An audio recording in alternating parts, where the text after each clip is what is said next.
evening, everyone. I'd like to call the May 5th annual town meeting to order. We do have a quorum. We have 85 town meeting members who have checked in. First, I'd like to ask anyone to please silence any devices you have so that we're not ringing while we're having town meeting. Then I would ask you to rise for the Pledge of Allegiance. I pledge allegiance to the flag of the United States of America and to the republic for which it stands, one nation, under God, indivisible, with liberty and justice for all. And if you could please stay standing for a minute. Thank you. So at our annual town meeting, we take a moment of silence for those town meeting members who we lost the past year. So these town meeting members passed away in 2025. So we'll take a moment of silence after I read their names. Patricia M. Westerland, Robert L. Platukis, Chester S. Stencil Jr., Ronald E. Prouty, Joan E. Calvary, Joseph E. Bernardi, Stephen E. Byland, and Carl Edward Westerman. If we could have a moment of silence, please.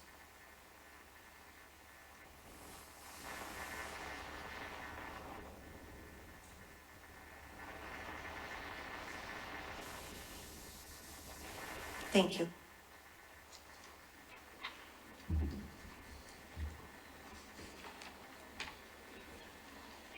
The first order of business will be to check your clickers to make sure everything's working properly.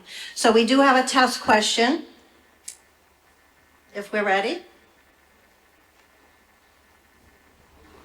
Oh, yep. Can we see it on the screen?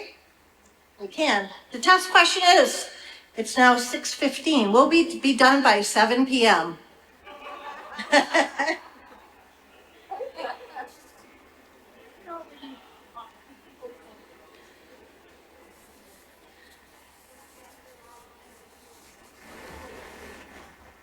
Done? Okay. If everyone could vote just to check that their clickers are working. 2 more.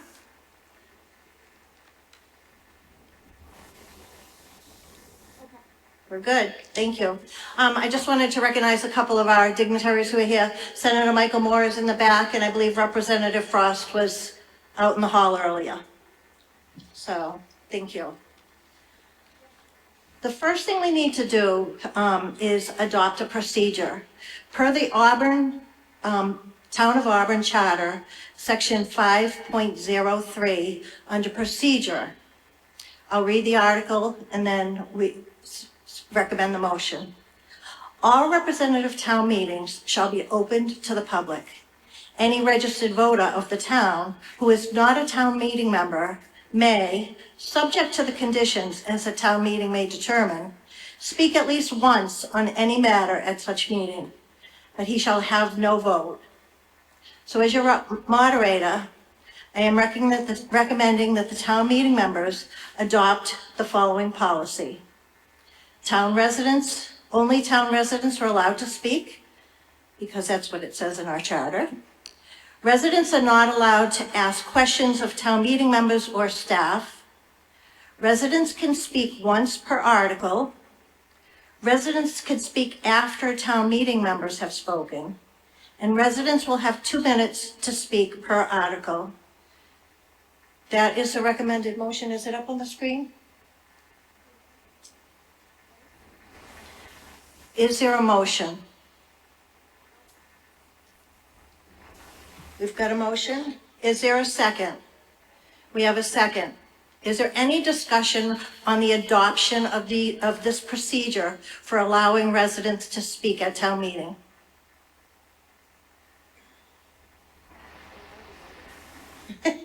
Well then, please vote.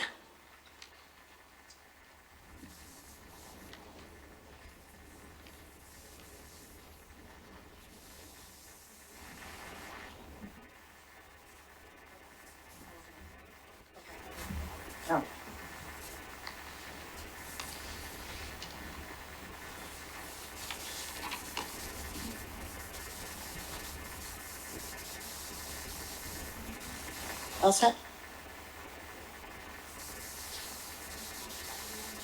So that passes 81-2 with one abstention. So that will be the policy for town meeting for allowing residents to speak. So let's move on.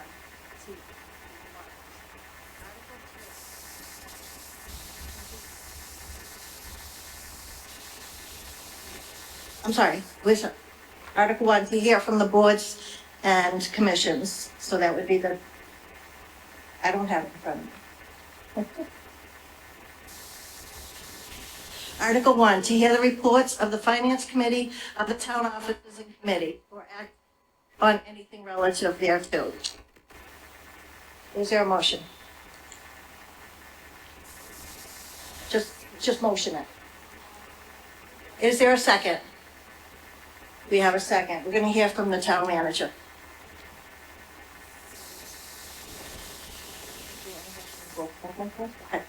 We'll hear from the Board of Selectmen first.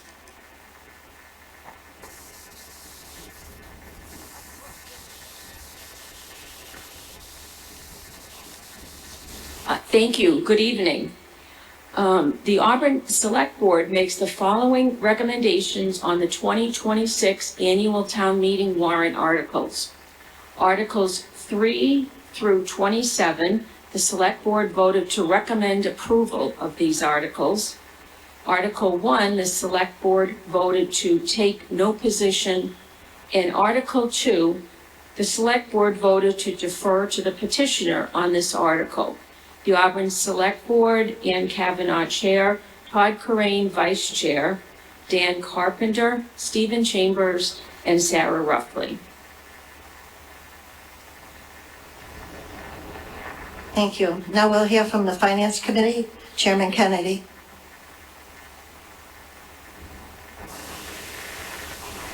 Good evening. I'm Kevin Kennedy. I'm the Chairman of the Finance Committee.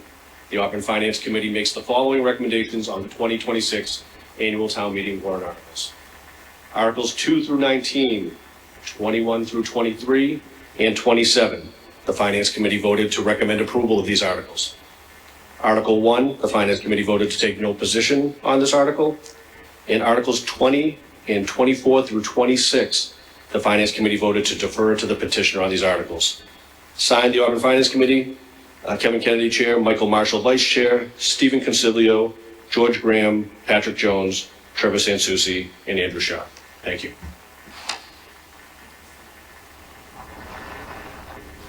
Thank you. Are there any other committee reports? Seeing none, we'll move on to Article 2. Ms. Ethia.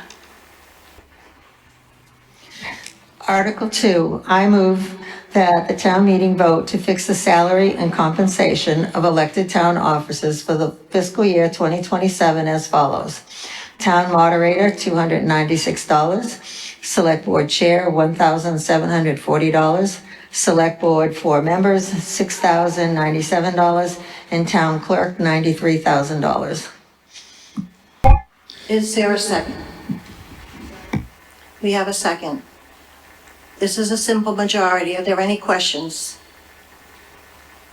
Seeing none, please vote.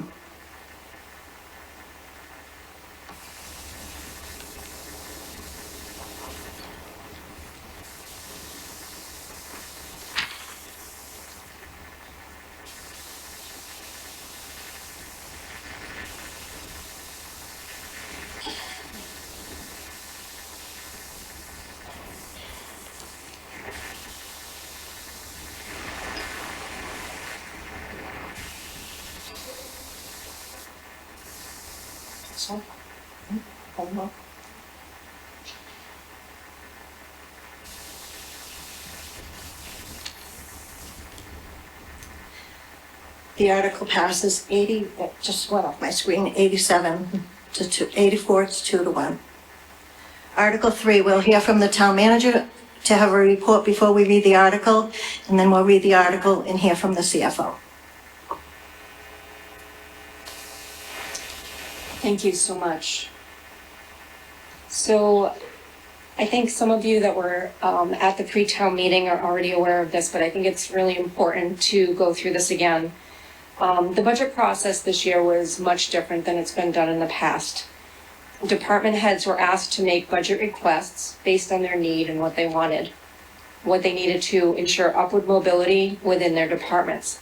The requests were submitted to the Board of Selectmen and the Finance Committee so that those two committees could see what departmental requests were. The amounts were not changed to match my budget recommendation as town manager. My budget recommendation is based on contractual agreements, funding that I anticipate in fiscal year 27. And just because a department is not funded by my request, it does not reduce the significance of what was requested. If possible, I would have certainly funded all of the requests.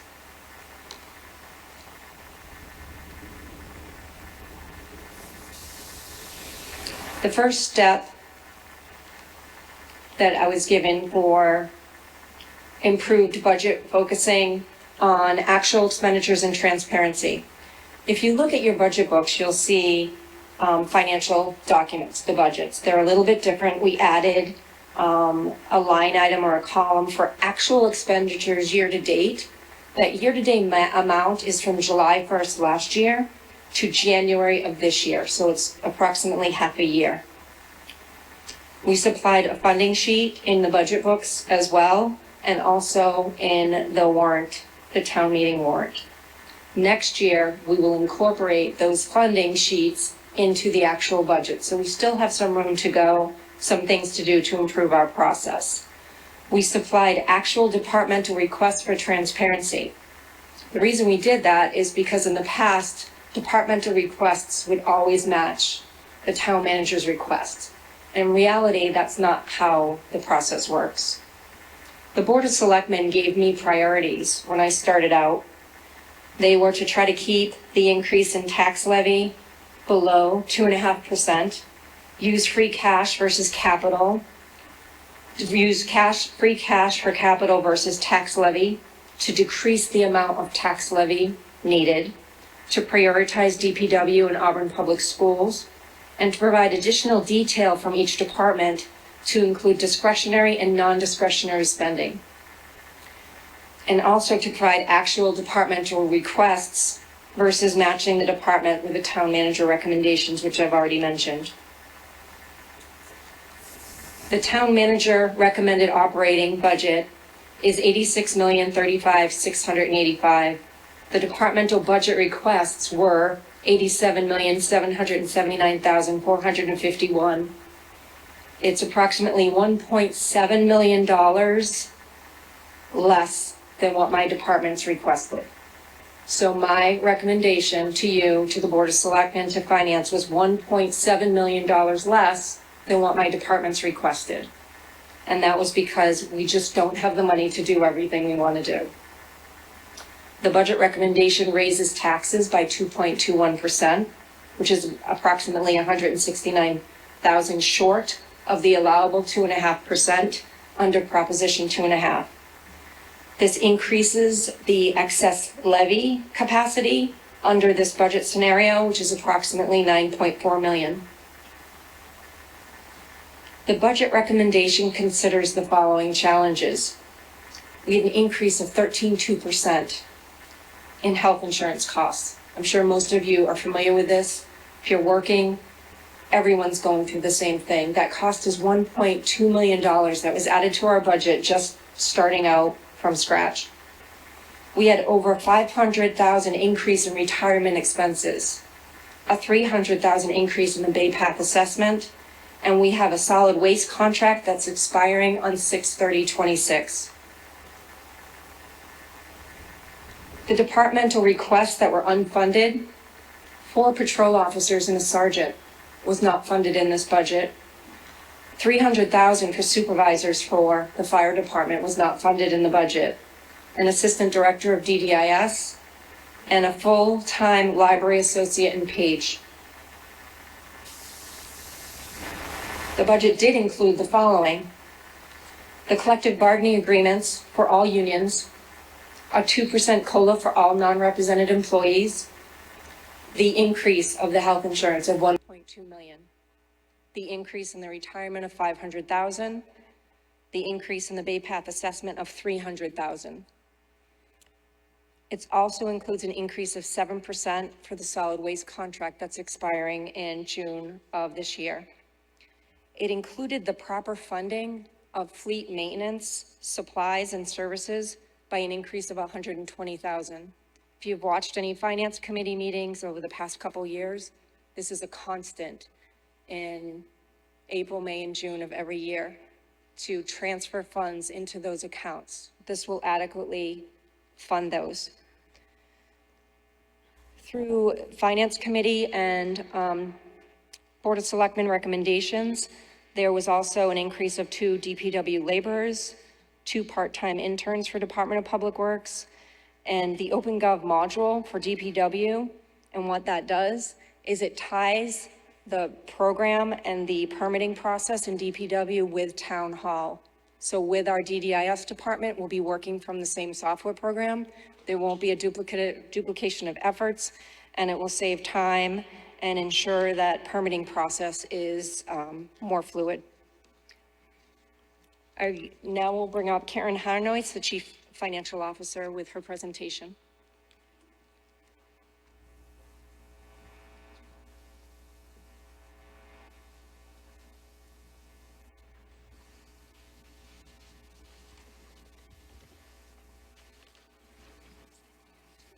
Good evening. I'll be giving a little bit more of a detailed presentation on the fiscal '27 projected budget. So as an overall summary, the total appropriations are $91.8 million. The revenue sources are made up of local receipts, cherry sheet receipts, the tax levy, some debt exclusions, and other available funds, which also total $91.8 million. So this budget that's being presented is a balanced budget with the excess levy capacity, as the town manager had mentioned, at $9.4 million, which is utilizing 2.21% of Prop 2.5.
We have IT upstairs working on the projection.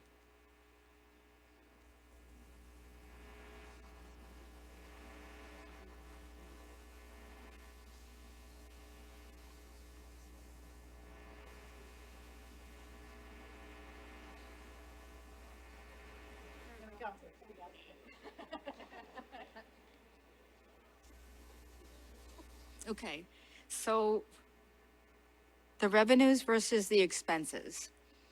So we're looking at the local receipts are down just slightly, 1.49%. Cherry sheet receipts are the state aid that we get, and it's only up 1.43%, which is projected for '27. The tax levy is projected at 4.03%, which is the combination of the 2.21% and the new growth. We have debt exclusions, which are down slightly. Available funds are up 101%, which we'll talk about that. That's due to the use of the free cash. And again, the total revenue for fiscal '27 projected at $91.8 million and appropriations at $91.8 million. Just a little bit of the breakdown on the tax levy.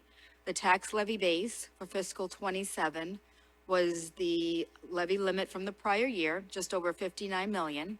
The 2.5% increase, 1.475%.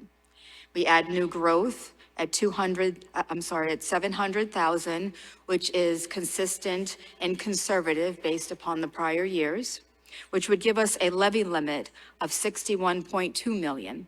But because we're not taxing up to the levy limit, the projected levy is 51.777 million, which is 84.59% of the levy limit. Just looking a little bit at the local receipts, this is the detail of what makes up the local receipts. The biggest portions being the motor vehicle excise. And also you can see in here some of the enterprise funds. This is where the revenue and the indirect costs are reflected, which gives us a total projected of 13.567 million. Now the funding source of the other available funds. And here you can see that the biggest difference this year is that the budget has $2.8 million worth of free cash, but that's being used towards the capital budget. It's not being used towards operations. Some of the other bigger items in here are also the ambulance at 2.3 million, which is covering some of the operations and capital for a total of 6.1 million. Cherry sheet receipts, as I had mentioned, was just up slightly. Unfortunately, only a little bit of an increase. Instead of prior years, we had had some additional monies. It's estimated at 18.891 million. So this is just looking at it in chart form. Total fiscal year 27 revenue estimated at the 91.8 million.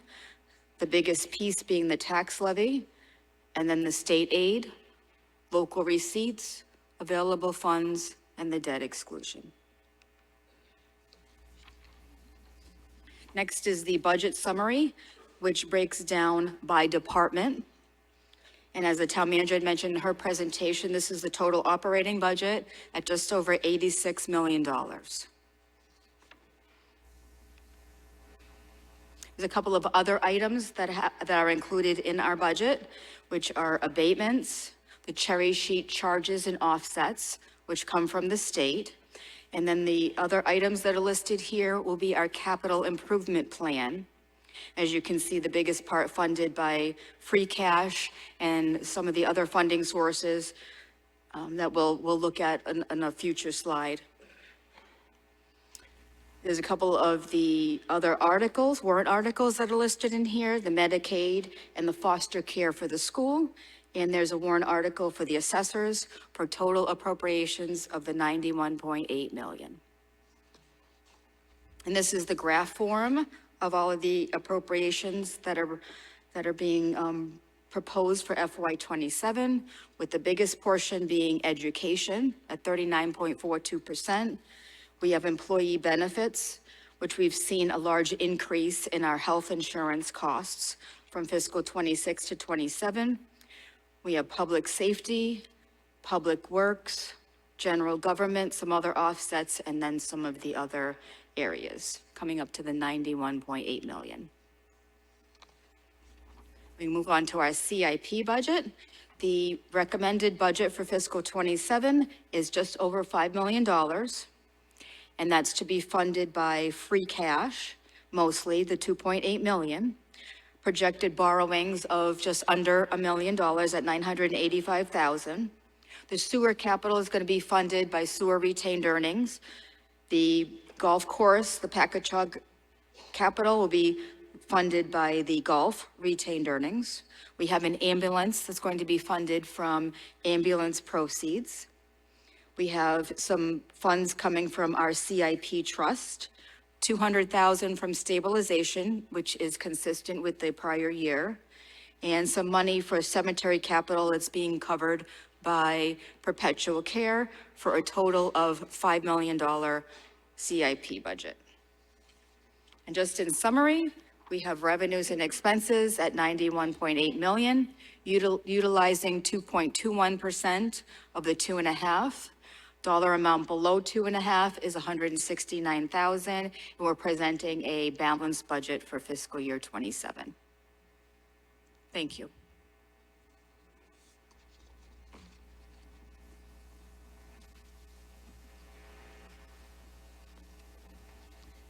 Thank you to the town manager and the CFO for those presentations. We do have one more presentation from our superintendent for the school department, but I just wanted to take a minute to let town meeting members know that this will be Dr. Chamberlain's last town meeting. She's retiring in June, so we want to wish her well in her last town meeting.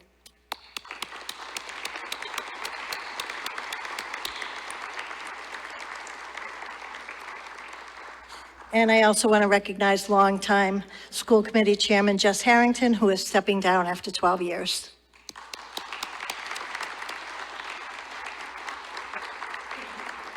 Now we'll have our presentation from Dr. Chamberlain.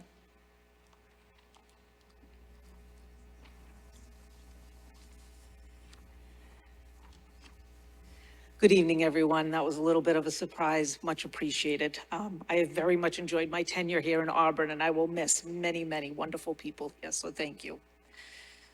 What am I pressing now? What am I hitting? This? Yep. Oh, there we go. As we do always, we are focused with our mission, our vision, and our commitment, making sure that we're supporting all of our students to reach their full potential in whatever way they can. We are guided by our strategic plan focused on teaching and learning, health, wellness, and safety, and certainly our community partnerships, which mean everything to the Auburn Public Schools. This year's school committee priorities included maintaining appropriate class sizes, continuing to focus on anti-bullying initiatives, training and resources, certainly focusing on the social and emotional health of our kids, which has been a paramount kind of focus over the last few years. We have to make sure our contractual obligations are met and that the faculty, staff, and students feel respected and supported, and that all of you know that we respect the ongoing financial support we receive for these many years. Just as an overall view, you'll see our historical enrollment since 2018 has gradually declined. Auburn is not alone in this. This is a trend across the state, seemingly based on lower childbirths. But we are seeing a decrease in our overall enrollment, and likewise, a pretty dramatic increase in our special education enrollment, much of that due to better testing, better diagnoses, and that kind of thing.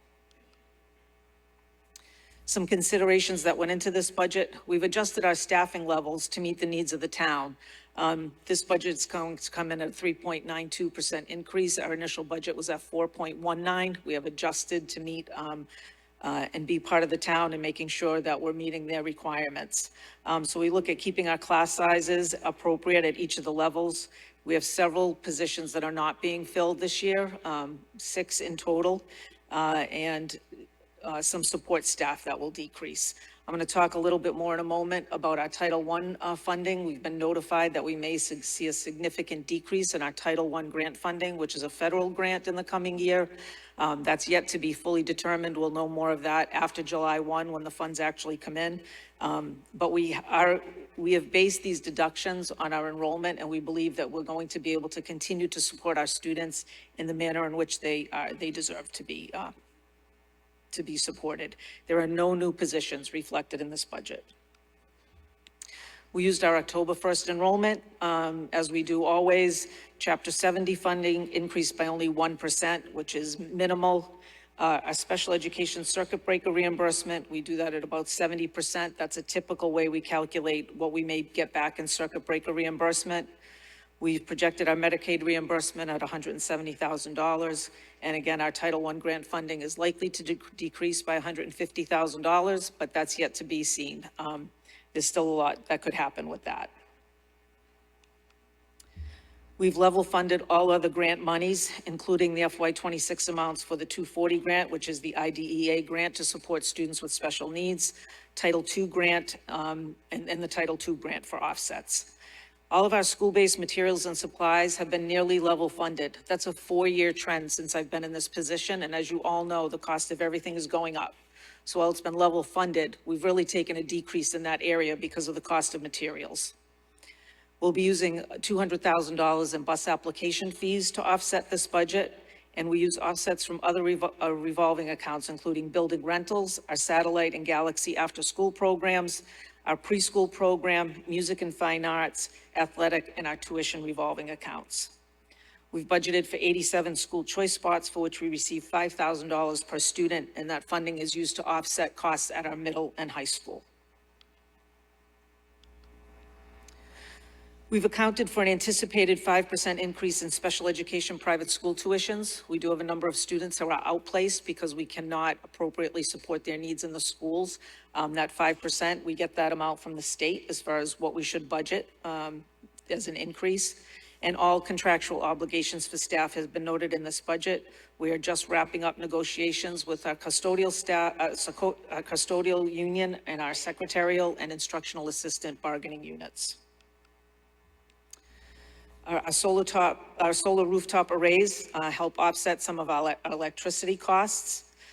Oil price per gallon has been 2.6972 for FY26. We are a member of the French River Collaborative, and they're actively looking to get us the best rate we can for that. There may be a reserve left from this past year that will help us out in that way.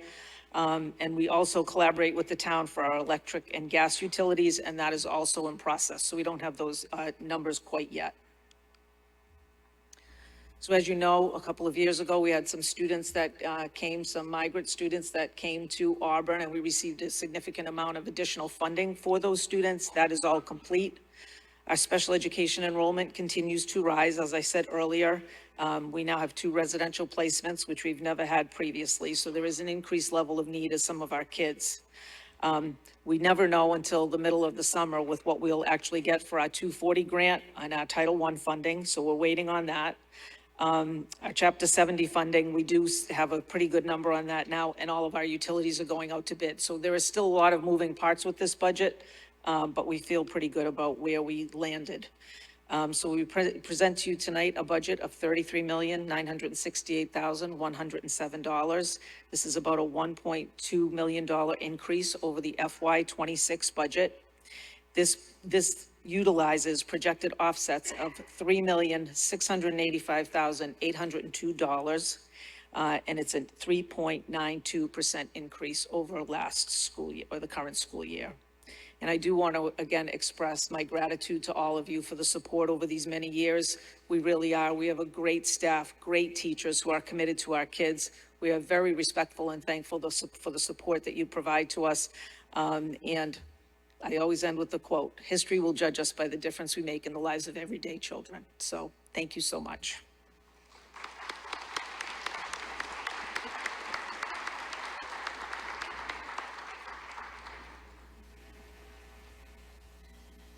Thank you. So that is your 2027 budget presentation. I thank town administration, the school department, school committee, our finance committee, and our board of selectmen. This didn't happen overnight. A lot of hard work and months went into this. So we are now ready to vote on our budget. Article 2. Article 2. I'm sorry, Article 3. Article 3. I'm My sorry. mistake. Article 3, I move that the town meeting raise and appropriate, transfer from available funds, or otherwise provide for and appropriate to pay town debts and charges for the ensuing year, the several sums of money in the proposed budget as stated in the recommendation of finance columns on pages 17 through 43, inclusive of the Town of Auburn FY 2027 budget and annual town meeting warrant, totaling $86,035,685, and to raise said sum by transferring from available funds $15,000 from cemetery lots and graves, $50,000 from pension reserve, $5,000 from wetlands fund, $30,000 reserved for appropriation dog licenses, $50,000 reserved for appropriation Casella host agreement, $1,787,183 from reserve for appropriation ambulance, $35,000 from overflow trash bags, $40,401.81 from high school, middle school debt reserve, $25,000 from perpetual care, $10,869.68 from insurance reimbursements under $20,000, 261008, and $50,000 from outfront media donation, and by raising and appropriating the balance of such funds from the tax levy or otherwise providing for the balance of said funds, each total amount as printed in the recommendation of Finance Committee columns of the 2027 budget to be considered a specified department appropriation, and further that the Finance Committee is authorized to transfer between the individual accounts which total any specific appropriations when requested by a department, and the committee feels such transfer is in the best interest of the town. Do I have a second? We have a second. Are there any questions on Article 3? Please give your name and your precinct number. Is that mic on? Can you just? No.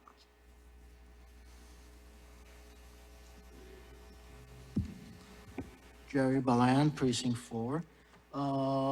In the budget, when we go to the Bay Path, it looks like 3 years ago, 2024, it was 1.5 million.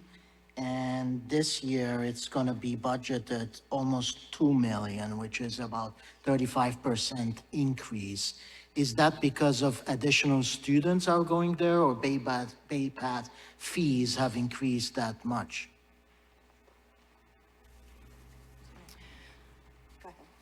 Thank you. That's actually a combination of two. It actually is an increase in the students, but it also is an increase in the foundation budget. And there's a lot of items that go into that. It's a calculation that's done at the state level. So it's those two things together that are causing the increase in our assessment. Thank you. You're welcome. Mr. Largess? Oh. Danny Largess, Precinct 4. This wetlands account, where'd this money come from? What was it designed for? And how come I've never heard about this before? Do you want to take that one? Thank you. Oh. Mr. Garland, our Conservation Commission Chairman, is going to take that question.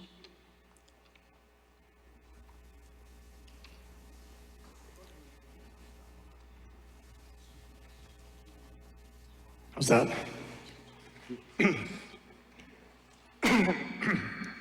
The Conservation Commission collects fees so that we can hire consultants to evaluate projects that are presented to the commission.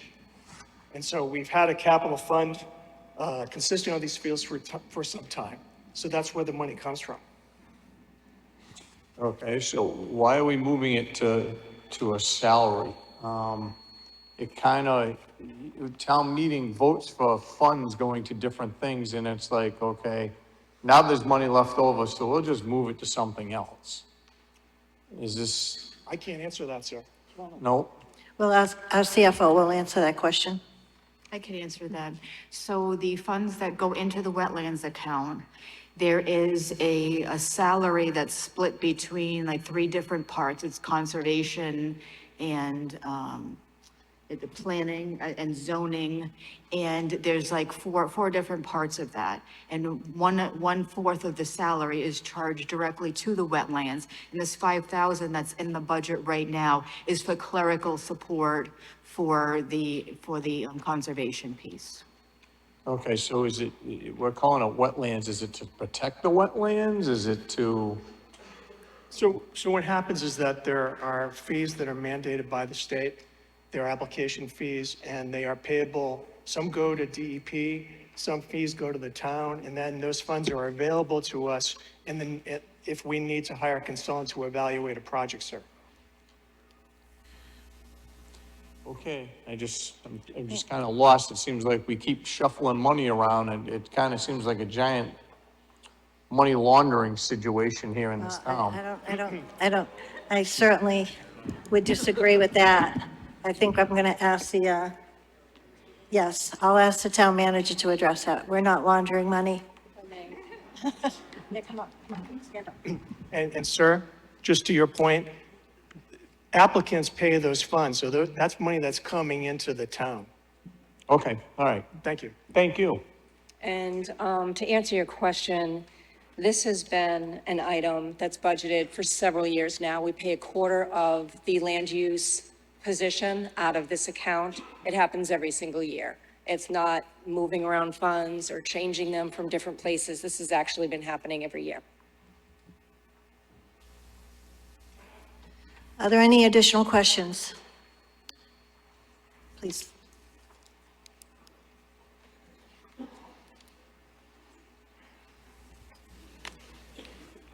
Doug Nelson, Precinct 2. I saw 565,000 for permits and fees. I was just wondering where those are coming from. Is that bylaws or charter or a combination of both? And when were those last looked at? I know at some point in the past, we had a group looking to review all of those, and I'm just wondering if it's time again to sharpen the pencil. Thank you. I think our CFO can take that. The fees were actually reviewed not that long ago by the Board of Selectmen at one of their meetings. And the fees actually are all the permits and fees, whether they're in the Board of Health or building permits, it's all in that area.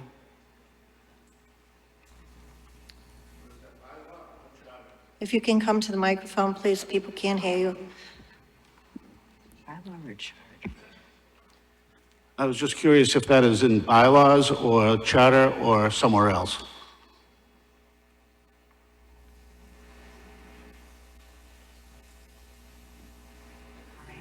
It is actually through the town's policy to charge fees for certain services offered by the town.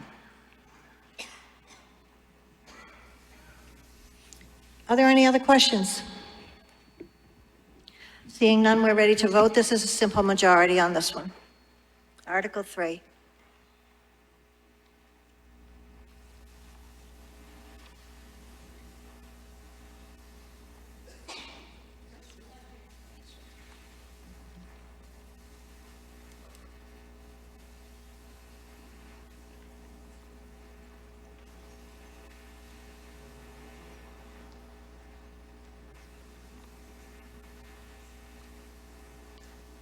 Just one moment, we have a technical issue in the front.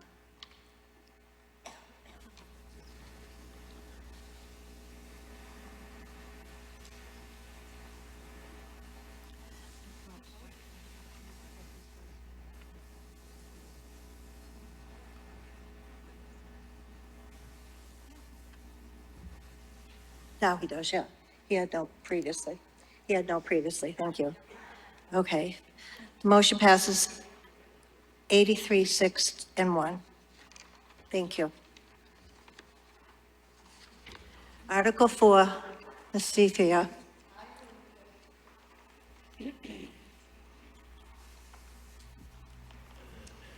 I move that the town meeting approve the 5-year capital improvement plan for the town manager, information technology, town clerk, Department of Development and Inspectional Services, police, fire, fleet maintenance, engineering, highway, sewer, cemetery, senior center / elder affairs, library, parks, Auburn Community Television, Packagug Golf Course, and schools as stated on pages 44 through 49 inclusive of the Town of Auburn fiscal year 2027 budget and annual town meeting warrant.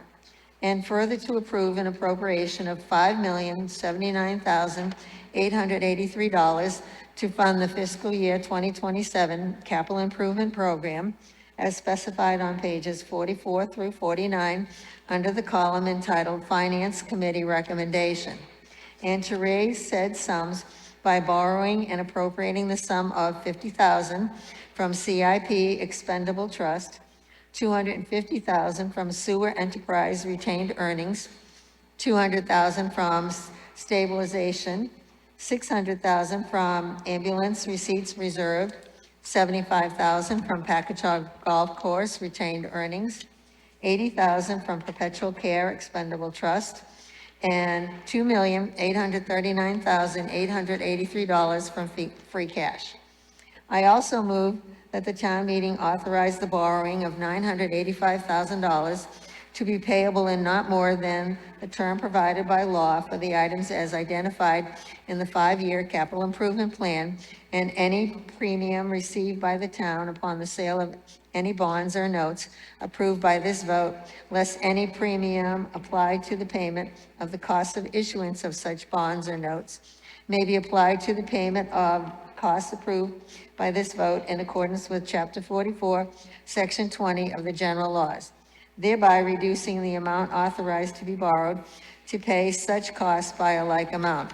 I further move that prior to the purchase, all over-the-road vehicles shall be marked on both front door panels as property of the town of Auburn for official use only, and have a permanently affixed town seal, that the expenditure of funds so appropriated shall be under the direction of the chief procurement officer of the town of, the expenditure of funds so appropriated shall be under the direction of the chief procurement officer of the town or school department. Thank you. Do I have a second? We have a second. Do we have questions? This is a borrowing article, so this is a 2/3 vote. If there are no questions, we can vote.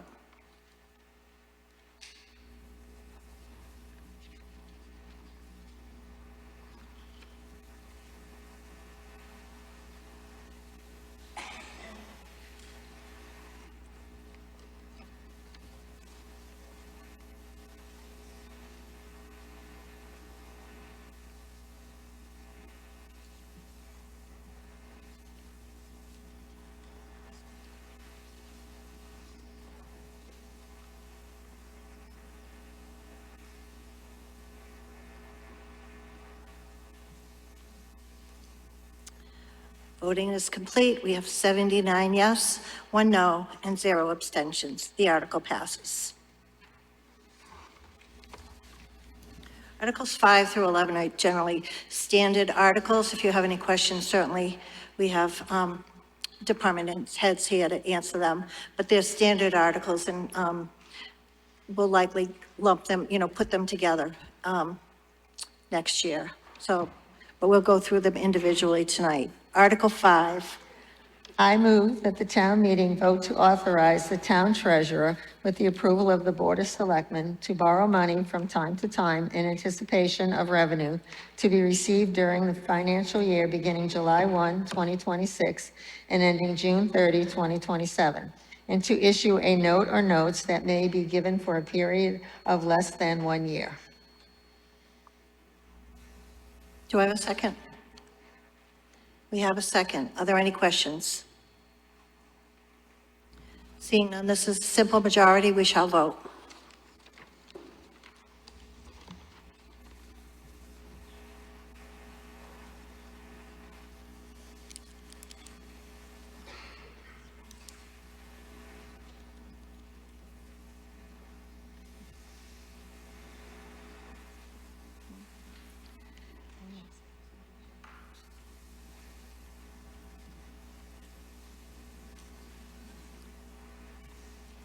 I can take his vote if you'd like. It just went through. Okay. Okay. We'll have the clerk's office check that in just a moment. Ginger, that is a yes vote. It says no. We've got to check his clicker. Thank you. Yep. We just want to make sure everybody has their vote counted accurately.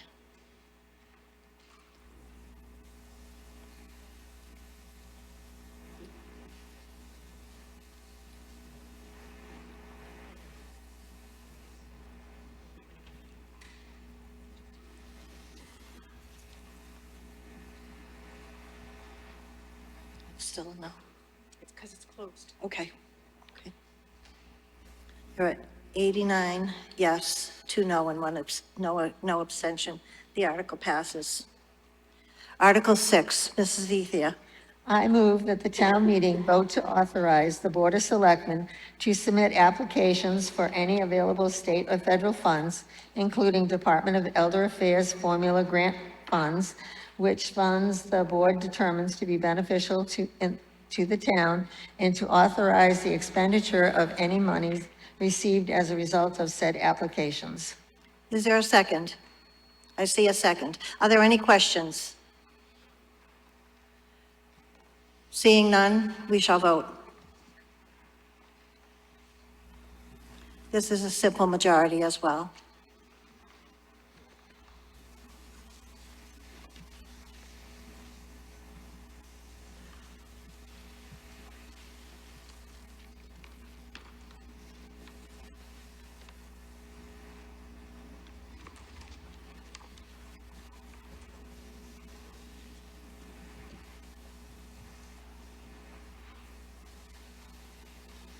Voting is closed. There are 90 yes, 1 no, and 0 abstentions. The article passes. Article 7, Mrs. Ethia. I move that the town meeting vote to authorize the Board of Selectmen to sell at public auction or by sealed bid or at assessed value under special circumstances any properties which the town may have acquired or may hereafter acquire through tax title foreclosure proceedings, and to sign, acknowledge, and deliver in the name and under the seal of the town deeds therefore. Is there a second? We have a second. Are there any questions? Seeing none, we shall vote. This is a simple majority.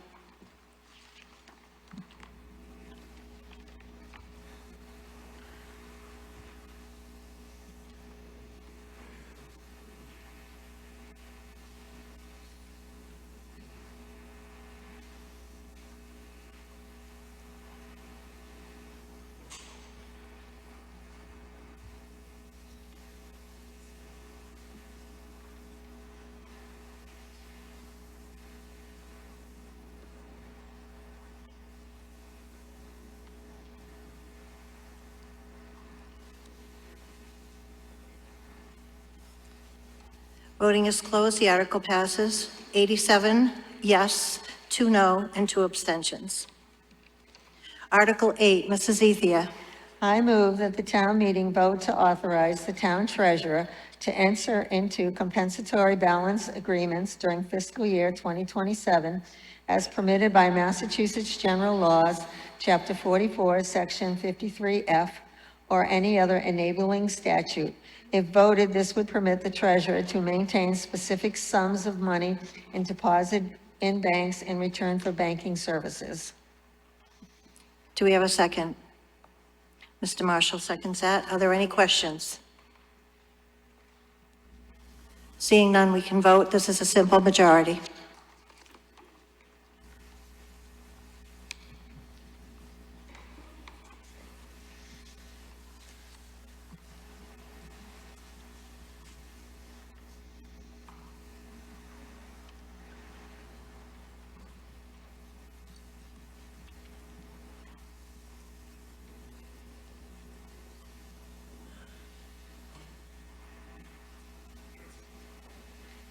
Voting is closed. Article 8 passes.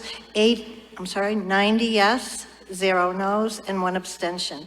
Article 9, Mrs. Ethia.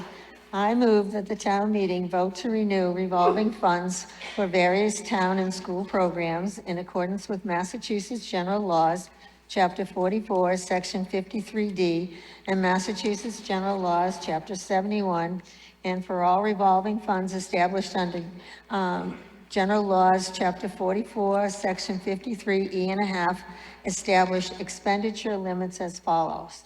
Sealer of weights and measures, $20,000. Replace lost, damaged textbooks, $5,000.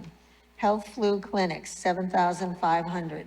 Pappas Recreational Complex, 1% of the prior year's tax levy. Health medical shops disposal, $5,000. Health nuisance abatement, $15,000.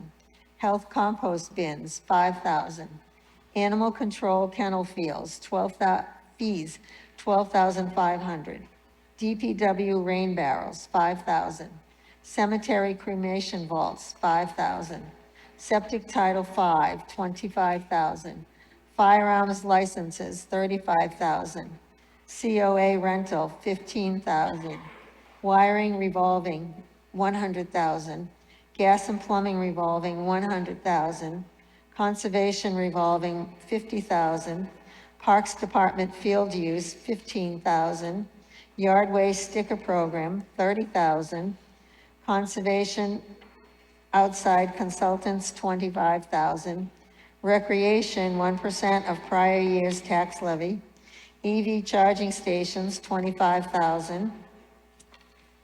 Thank you, Mrs. Ethia. Is there a second? We have a second from Mr. Marshall. Are there any questions? Seeing none, we shall vote.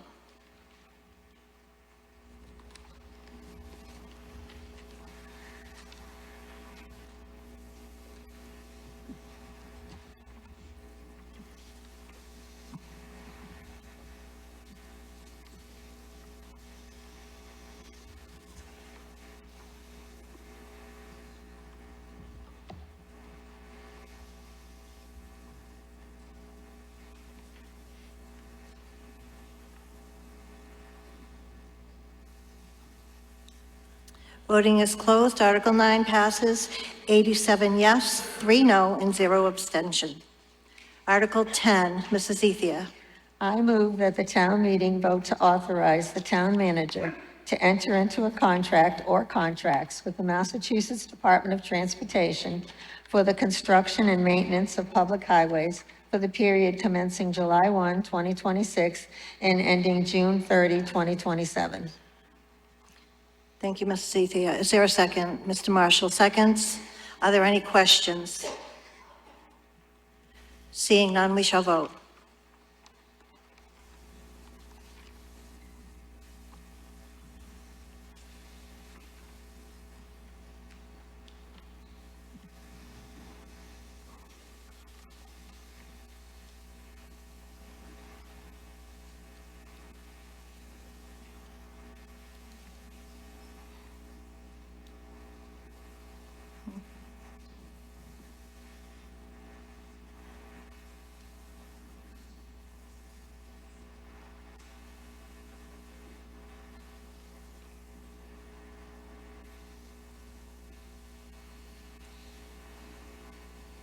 It's not as exciting as the Kentucky Derby, but we have to wait till everybody votes. Voting is closed on Article 10. The article passes 89 yes, 1 no, and 1 abstention. Article 11, Mrs. Ethia. I move that the town meeting vote to appropriate from available funds a sum of money if it becomes available from the Massachusetts Department of Transportation, Chapter 90 bond, issue proceeds to be used for the repair and maintenance of town roads in conformance with the Massachusetts general laws. Is there a second? Mr. Marshall seconds. Are there any questions? Seeing none, this is a simple majority. We shall vote.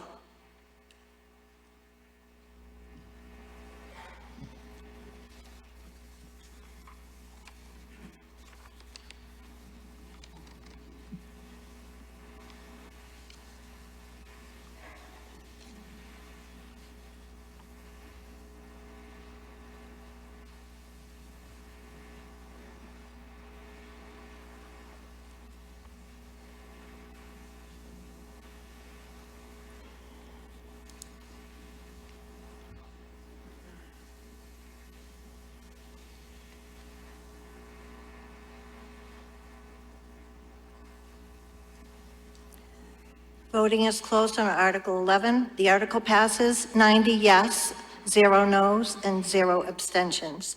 Article 12, 13, and 14 are all standard school articles. Certainly, if you have any questions, the superintendent can answer them for you, but they are the standard articles, annual articles. Article 12, Mrs. Ethia. I move that the town meeting vote to appropriate $170,000 from Medicaid receipts within the general fund revenues to the Auburn School Department operating budget for fiscal year 2027 to fund supplies and medical, therapeutic, therapeutic, and educational services for significantly disabled special needs students, as well as tuition and transportation to and from outside placements or within the district for special needs students. Thank you, Mrs. Ethia. Is there a second? You have a second for Mr. Marshall? Are there any questions? Seeing none, simple majority, we shall vote.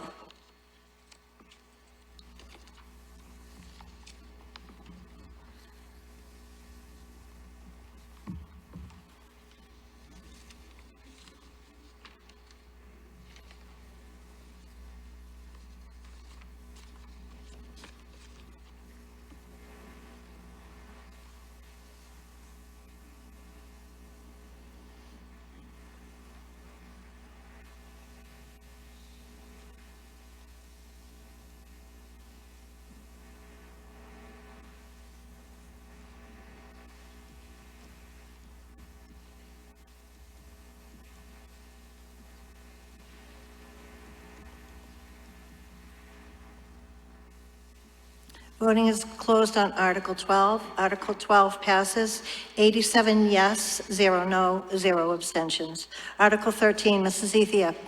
I move that the town meeting vote to appropriate $14,815.96, which is the interest earned by the Auburn High School Gymnasium Health and Recreational Trust Fund to offset school department costs at Auburn High School in support of community health and recreational activities at Auburn High School Gymnasium and related facilities and equipment.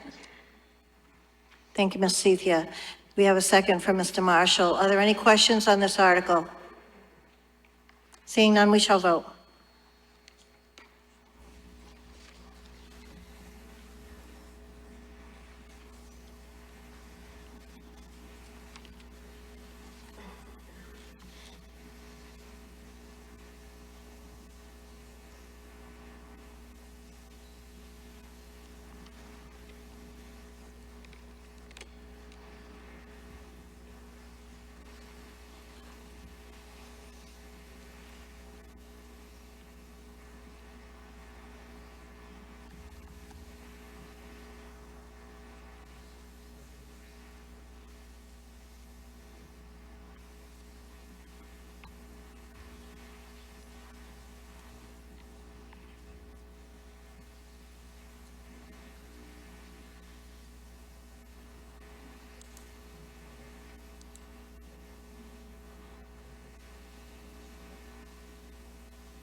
No worries at all.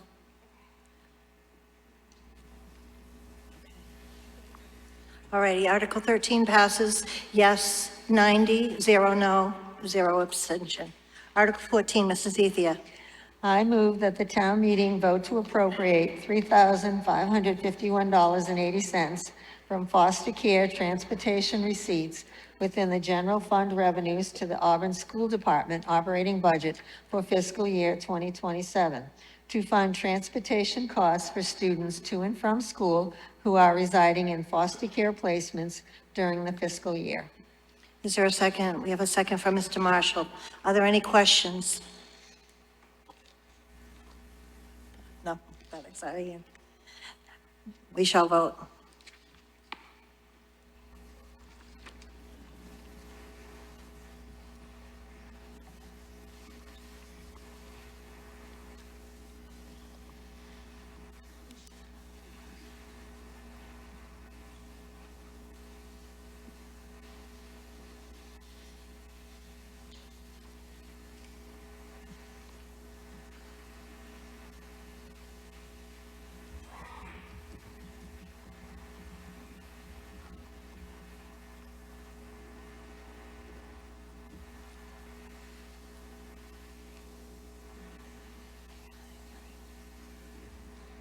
Okay.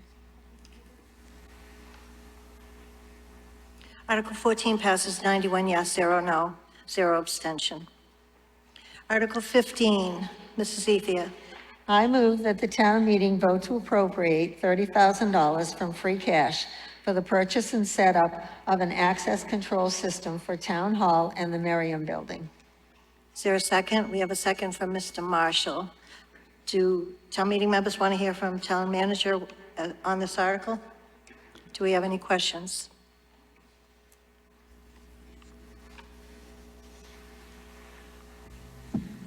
Is it ready to vote? No questions on this article? Okay, we shall vote.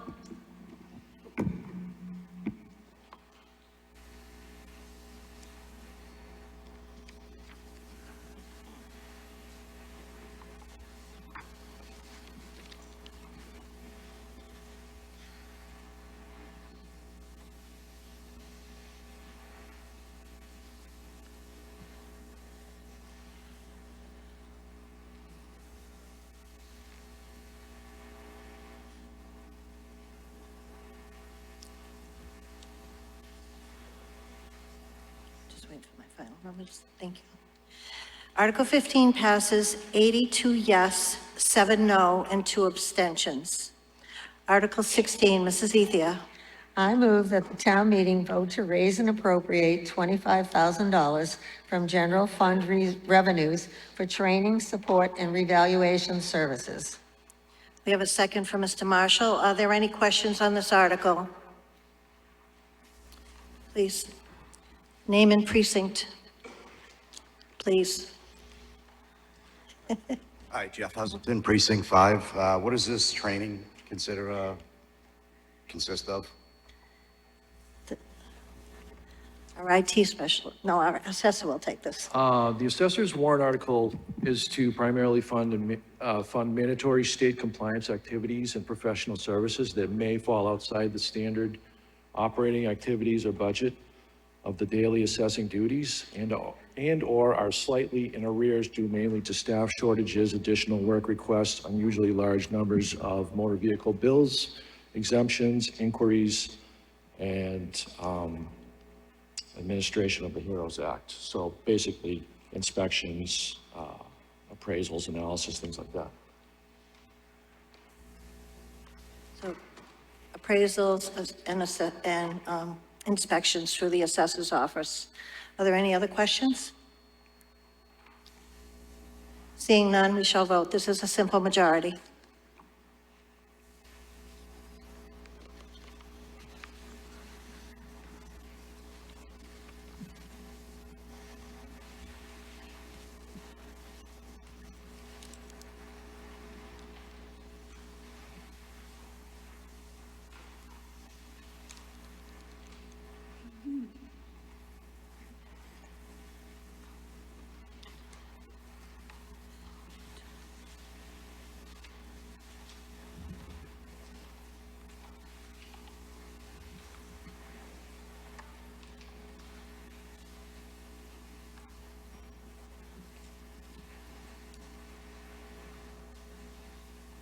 Article 16 passes 80 yes, 9 no, and 1 abstention.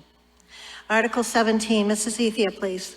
I move that the town meeting vote to appropriate $14,079 from free cash to the Conservation Commission Wetlands Fund, account number 261019, to replenish the fund for the land use coordinator salary. We have a second from Mr. Marshall. Do we have questions on this article? Mr. Largess.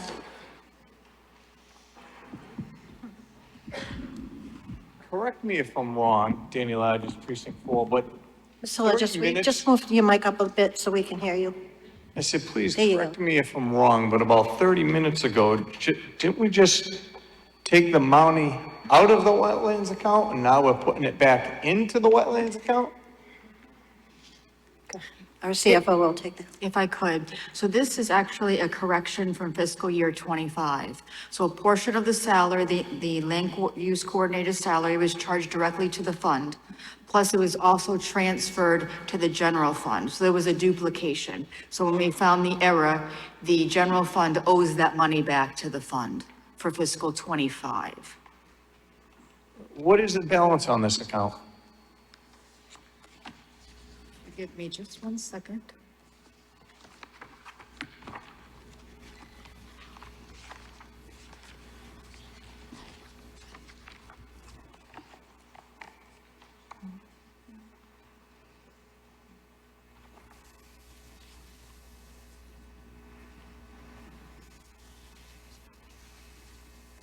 The balance in the account is $56,460. So the 14,000 will be going back into the fund. Okay, just a little confused with this. Thank you. You're welcome. Are you satisfied with your answer, Mr. Largess? Okay. Any further questions? Seeing none, we shall vote. This is a simple majority.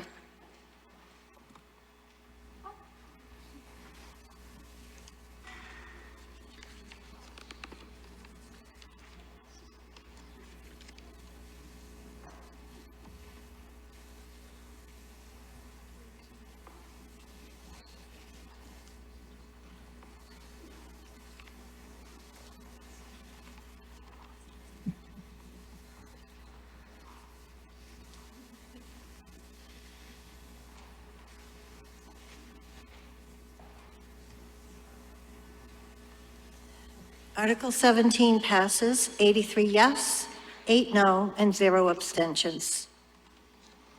Article 18. I move that the town meeting vote to appropriate $314,000 from free cash to fund the purchase and installation of a new generator and all expenses related thereto at Auburn High School. Is there a second? Are there any, Mr. Marshall, second that? Are there any questions? Seeing none. Yep, one. While you're coming down, I'll just say that they did yeoman's work getting this at $314,000. Hi, Jeff Heselton, Precinct 5.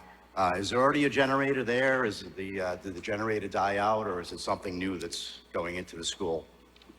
Dr. Chamberlain will take that question. So the generator that was in place was the generator from the old high school. They didn't replace it when they built the new high school. It has now lasted another 20 years. We now are on a temporary generator, unfortunately. Okay. We tried to make some repairs at the start of the year, and they couldn't find the parts anymore for it. Okay. So that's why we need a new one. All right, thank you. Thank you for asking. Are there any other questions on Article 18? Seeing none, we shall vote.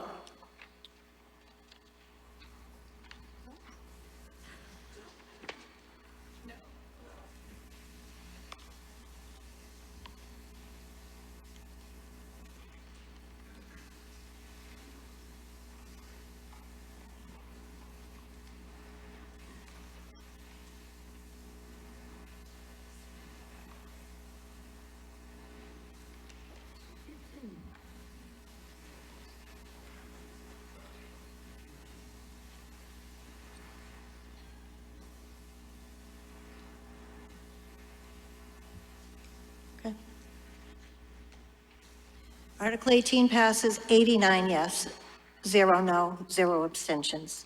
Article 19, Mrs. Ethia, please. I move that the town meeting vote to amend the acceptance of Massachusetts General Law, Chapter 59, Section 5K, by allowing an approved representative to perform services to the town for an eligible taxpayer under who is physically unable to provide services to the town.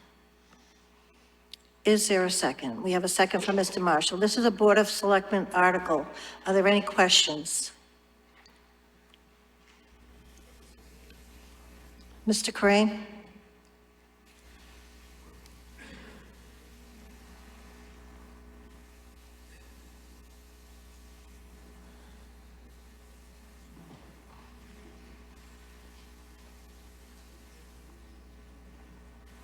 You can come down here if you want.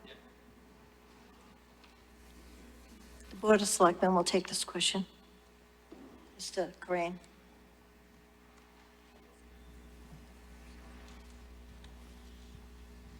Todd Crane, Precinct 3, Board of Selectmen. So currently, the town offers a work-off program for seniors so that they can essentially work a certain amount of hours and get credits towards their tax property. We have a similar thing for veterans, and under state law, the veterans allow, if they're unable to work on their behalf, someone can work for them. And under state law in Massachusetts, seniors have the same program, but the town has to accept that program. So this, by town meeting voting for this, it will allow seniors who are unable to do the work themselves, they could have a child, a close relative, et cetera, do the work for them so that they get the tax benefit. Are there any further questions? Seeing none, Ginger, we're going to vote.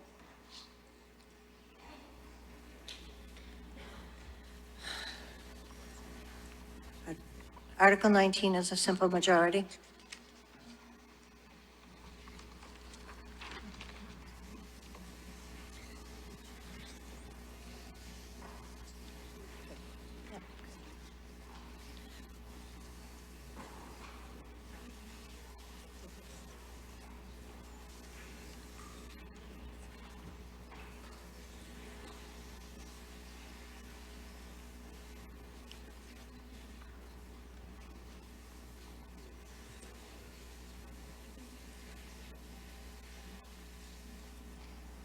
So set.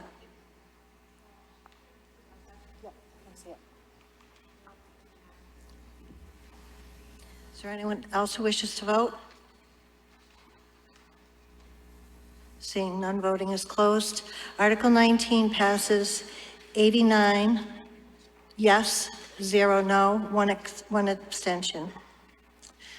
I've just been informed by our town council, if you wish to take photos or videos here at town meeting, you should inform the town meeting members that they are being videotaped and still pictures being taken. Okay, Article 20. I move that the town meeting vote to amend Chapter 14, Section 14.03 of the general bylaws by inserting two new sections, 14.031B and 14.031C as follows. B, if applicable, no person may apply for a land disturbance permit without first receiving a building permit from the town. C, if applicable, the building permit fee shall be tripled if any land disturbing activities are performed prior to the issuance of a building permit. Do I have a second? I have a second from Mr. Marshall. Do we have any questions on this? This is a Board of Selectmen article. We have two. Mr. Murray after this one.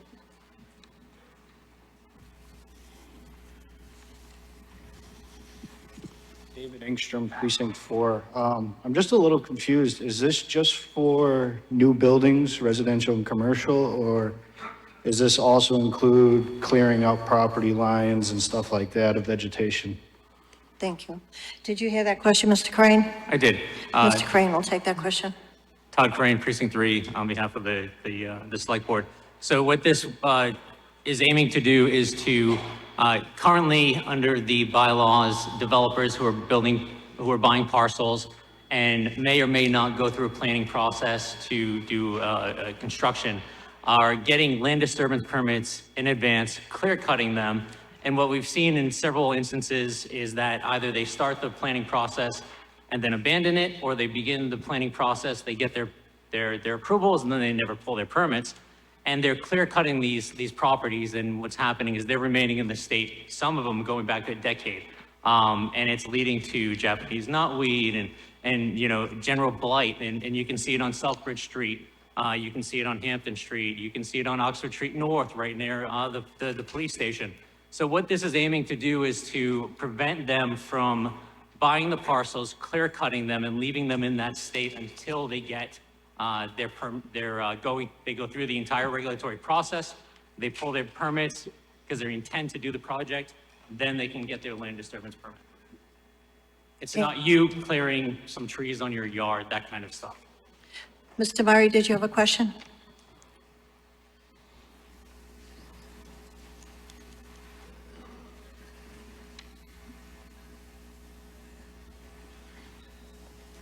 Jeff Murray, Precinct 3.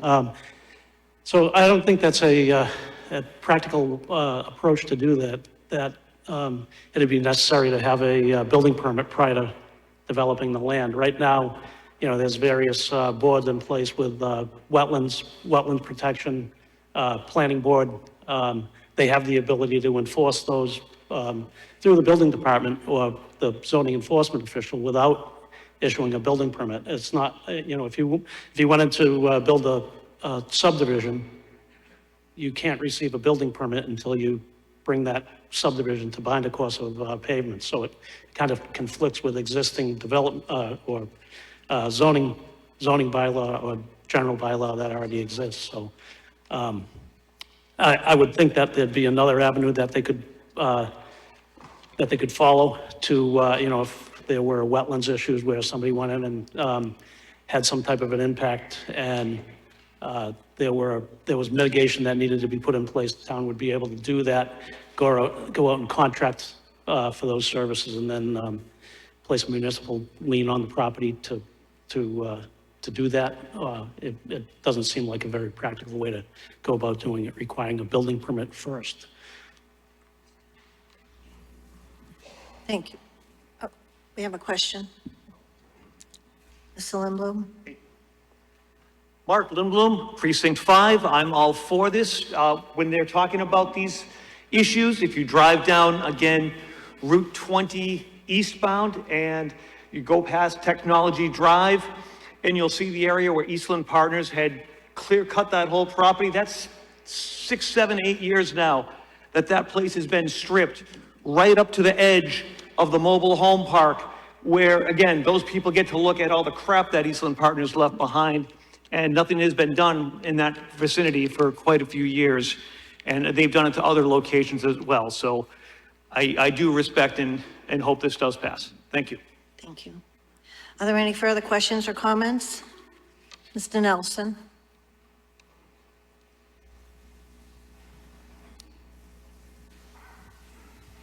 Doug Nelson, Precinct 2. So just to reiterate, this is not going to affect homeowners or, you know, landowners in town who are just addressing their property no matter the size. And the other half of that is, does this apply to the town itself and utilities within the town? Thank you. So I would have to defer on whether it applies to the town or not. I believe, and our DPW director is here, can correct me if I'm wrong, this only applies to those properties that have to apply for a land disturbance permit based on the amount of property that they are disturbing, the amount of trees. And generally, it is not residents that are doing some work in their backyard. It is essentially clear cutting of entire parcels that triggers that. But I would defer to our DPW director. Our DPW Director, Ms. Joanna Paquin. Thank you. Thank you.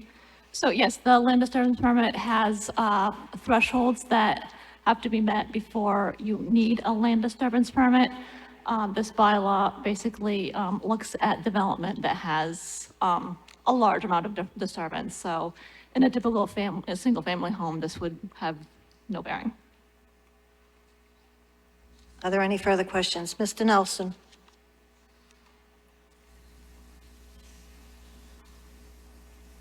Looking at the article in the pamphlet here, I don't see those thresholds spelled out anywhere. Does anyone have that actual number for us? Those are in the existing bylaw, so we would have to have somebody pull up the existing bylaw to give you those thresholds. Okay, so that's just going to remain as existing? Yes, Thank all you. of that remains as existing. We're just inserting the requirement that ties it to the building permit, and then we are inserting the language that doubles the fine if you violate it. Mr. Lindblom, did you have a question? You have to come up to the mic, sorry. Everyone has to be able to hear you. Mark Lindblom, Precinct 5. Sorry, it just said triple, not double. I was just raising my hand, that's all. Thank you for the correction. Thank you. Are there any additional questions or comments? Seeing none, we'll vote on Article 20. Some simple majority vote.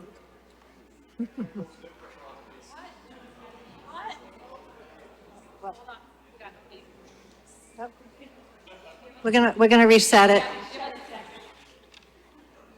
Technology. Nothing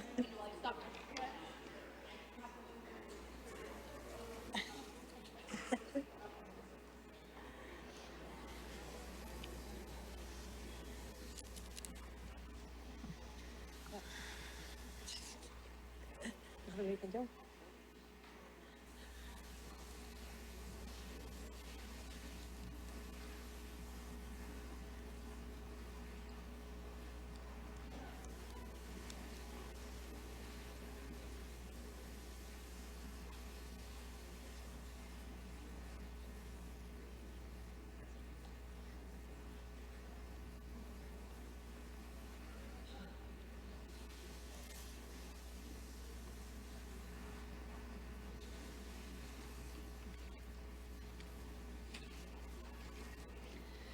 We're on Article 20. We'll be voting in just a moment. Do you want me to do a show of hands for this one?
I'm going to do a voice vote on Article 20.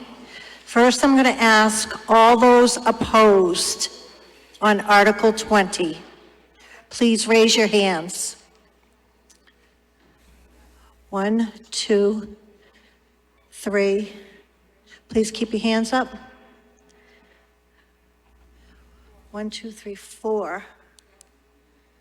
Okay. We have 4 noes. Sir, were you voting?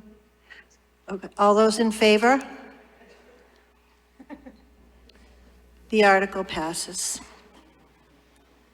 Article 21. Article 21, I move that the town meeting vote to appropriate $27,000 from free cash to replace the roof at the Historical Museum. Thank you. Is there a second? We have a second.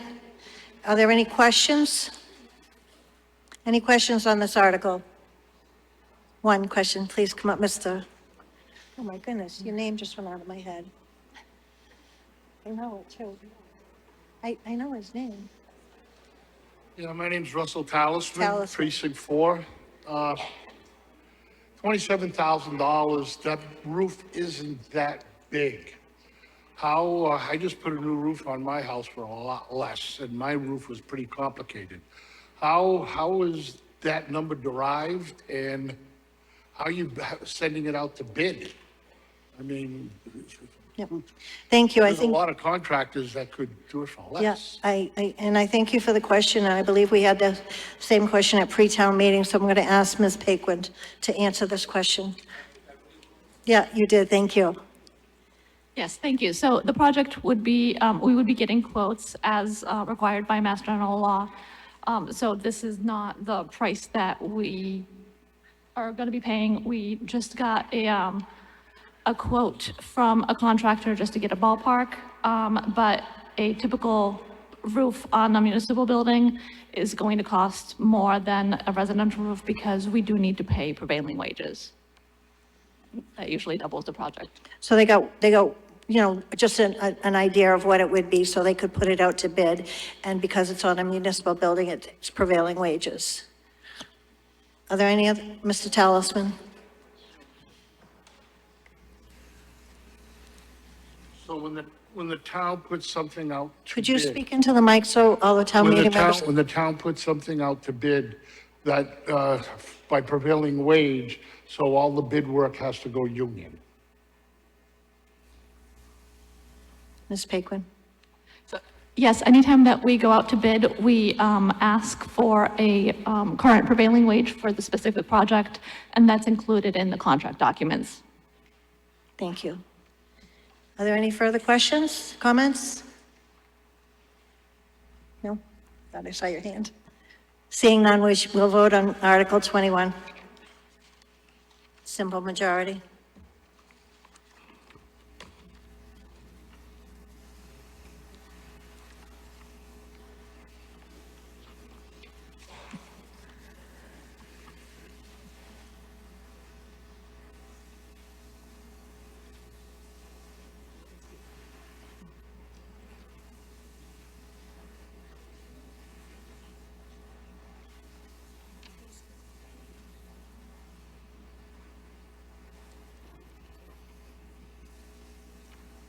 Just one moment, we're going to ensure that everybody can vote.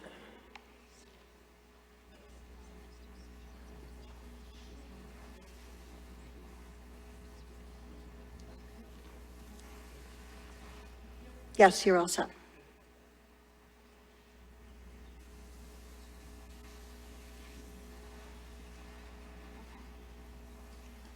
Okay, voting is closed. Article 21 passes 89 yes, 0 no, and 1 abstention. Article 22, Mrs. Ethia. I move that the town meeting vote to repurpose the unexpended CIP funds appropriated for cemetery flagpoles at the May 2nd, 2023 annual town meeting by amending Article 4 of said meeting as follows. Appropriate $13,879.37 to be used to procure services, supplies, and equipment to expand the Hillside Cemetery. Is there a second? Mr. Marshall seconds this. Are there any questions on this? Seeing none, we shall vote on Article 22.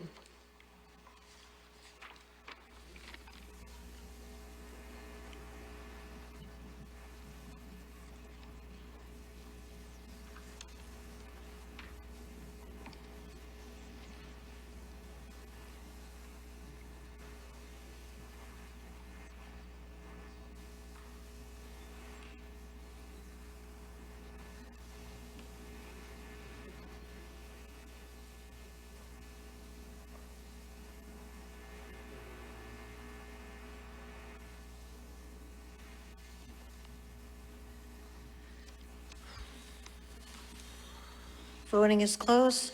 Article 22 passes 90 yes, 0 no, 0 abstention. Article 23, Mrs. Ethia, please.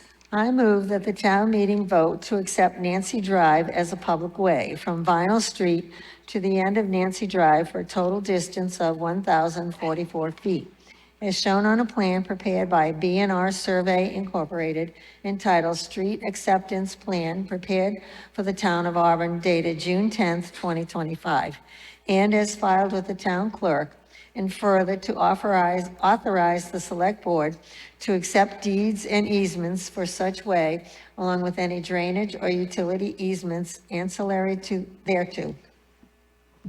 Thank you. Is there a second? We have a second from Mr. Marshall. This is a DPW article. Are there any questions? Mr. Largess. In the past, we voted on streets that were total disarray. I've gone down there and I feel it's in fair condition, but what would it take cost-wise to bring this up to town standards?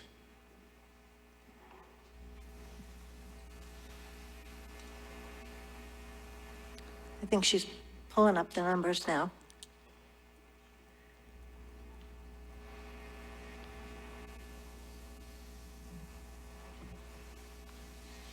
Ms. Paquin. I apologize. I don't have the exact number, but it would be less than $200,000. Less than $200,000. Are there any further questions? Seeing none, we will vote on Article 23.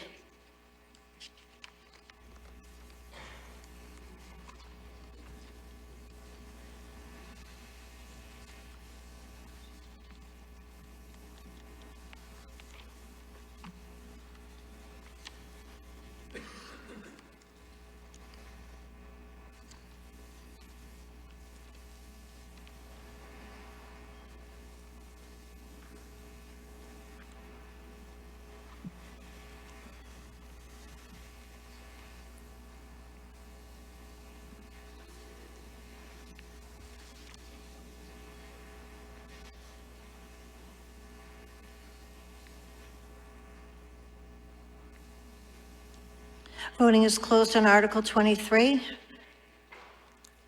Article 23 passes a simple majority of 62 yes, 21 no, and 8 abstentions.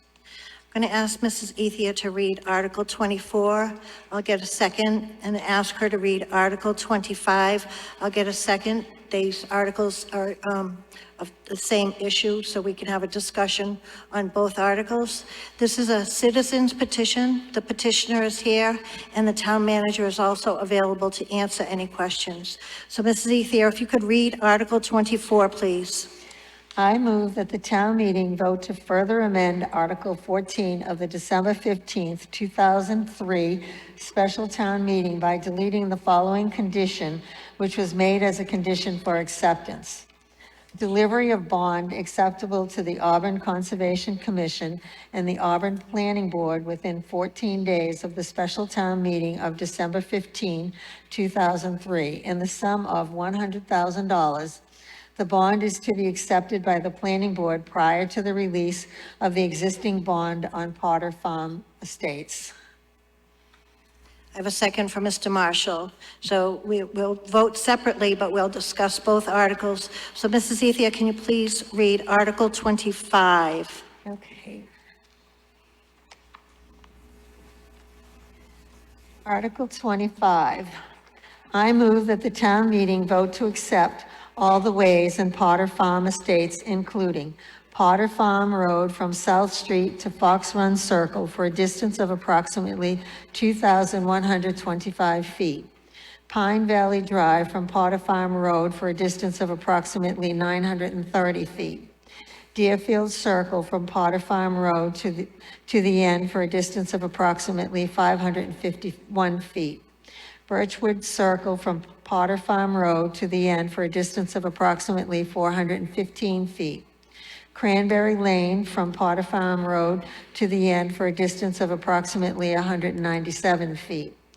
Fox Run Circle from Potter Farm Road to Bayberry Lane for a distance of approximately 825 feet. Bayberry Lane from Fox Run Circle to the end for a distance of approximately 390 feet. And further, to authorize the select board to accept deeds and easements for such ways, along with any drainage or utility easements ancillary thereto. Thank you. Is there a second? Mr. Marshall has a second. We are under discussion on both Article 24 and 25. If you have questions or if you'd like an explanation from the town manager or hear from the petitioner. Mr. Stencil.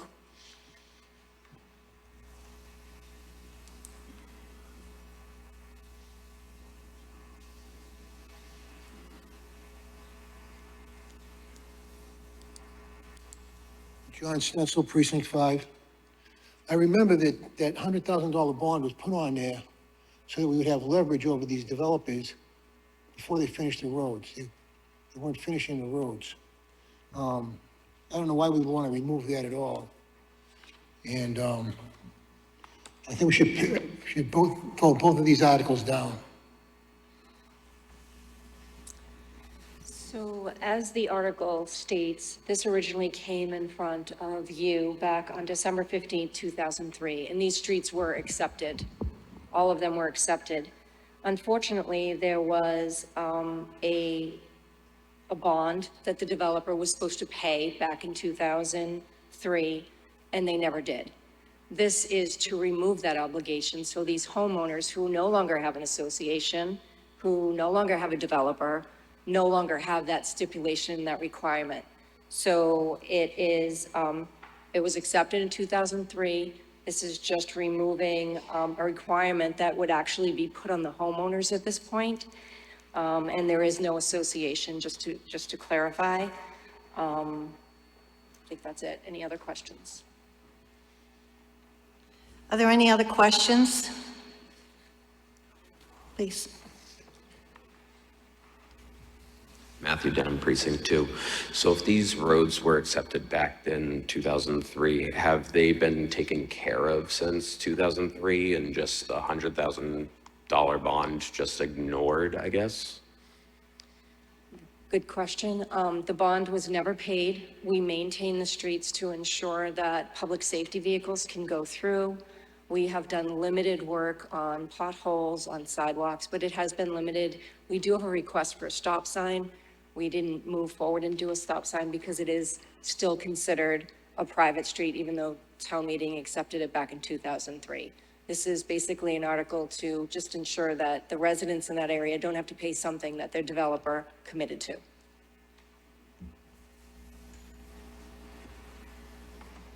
Are there any other questions? Mr. Largess? Oh. We've got, Yeah, Danny Ladges, precinct 4. What, if this passes, which I will be voting yes, but if this passes, what is this gonna say to builders in the future? Oh yeah, we'll just not pay our bond and off we go. Mr. Largess, that's a great statement, and I do believe that we're going to be working on very shortly new bylaws that provide stipulations and guidance to developers so that this does not happen again. What they went through over the past several years, actually back to like it's 2003, is ridiculous. We need to protect our homeowners and our residents and work with developers and provide stipulations so this doesn't happen again. Absolutely, but so what is it gonna do? How many in the rears, how many developments are supposed to pay bonds to the town or have bonds to the town?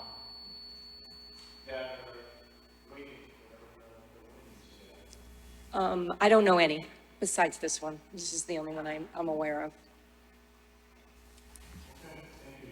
Mr. Maron? Mr. Maron, then Mr. Jones, okay?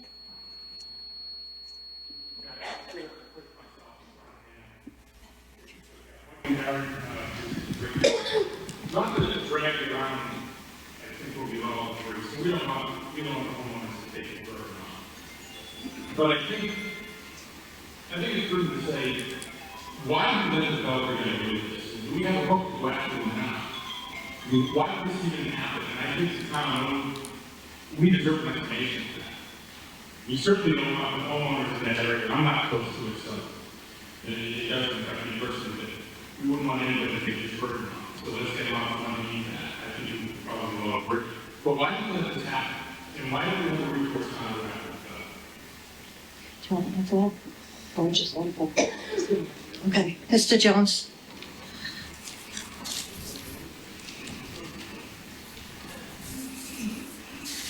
So, basically, I just want to mention taking two articles at the same time, and I think it would be prudent to point out that in Article 24, the verb is 100,000 is actually in the old article, so there's no money involved whatsoever. It's just that we had to order the warrant article that way in order to clear it and vote on it.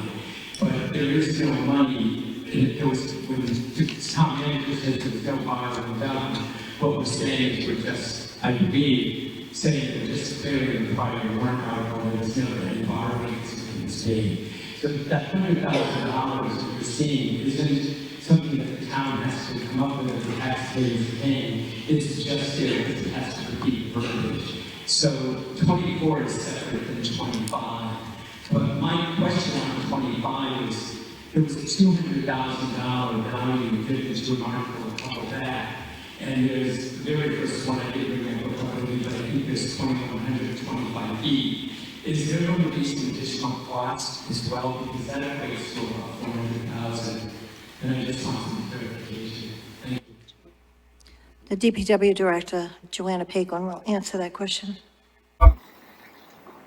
So, if you were to interrupt and the costs associated with that construction, it's certainly more than the prior article. I would probably numbers probably about 700. For all of us, not for the entire thing, but I wouldn't see that happening right away. I think we would be able to. Please, Mr. Marshall. I just want to point out that there's some confusion over all of this. Comparison of bonds and developer buy, or a small percentage of total be set aside, and if the developer did not complete the infrastructure, which are the roads which are there, and have been for 20 years, then that money would be available to the town to complete that work. The work was done, we would have released the bond anyway. This is a very silly argument about when it doesn't exist, it doesn't actually matter. I urge you to know this, but all it's doing right now is punishing people who live on the streets. We didn't do this and making a point to a developer who probably doesn't exist because this is 23 years ago. We're all just. Any other comments or questions? Are there any further comments or questions? We'll first vote on Article 24. We're voting on Article 24. This is a majority vote.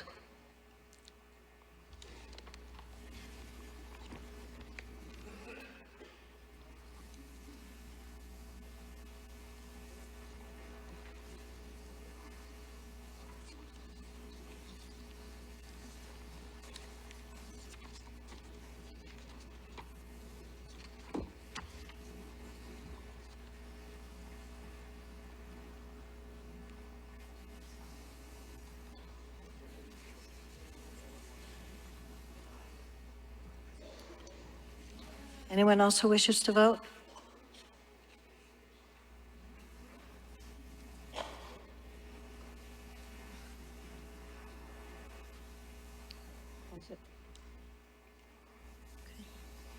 The article passes 80 yes, 6 no, 2 abstentions.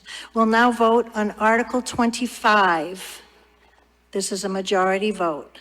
Article 25.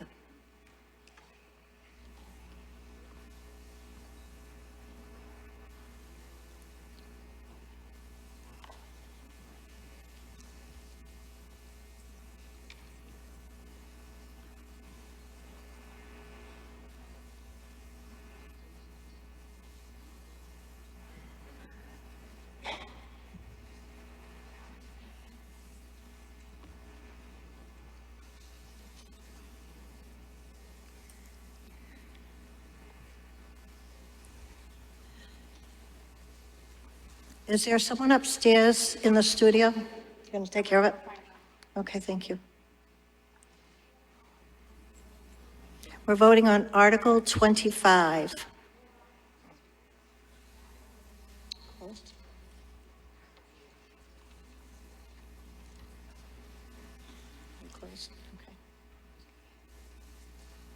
Article 25 passes 72 yes, 13 no, and 3 abstentions.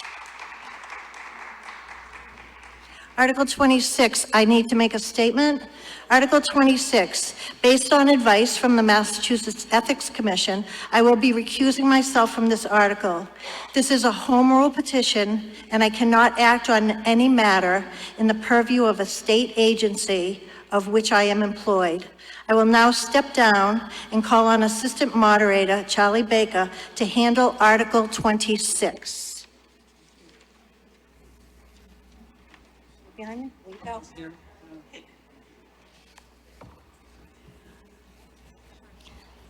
Article 26. I move that the town meeting vote to direct and authorize the select board to petition the general court, Massachusetts State Legislature, for a special act as follows.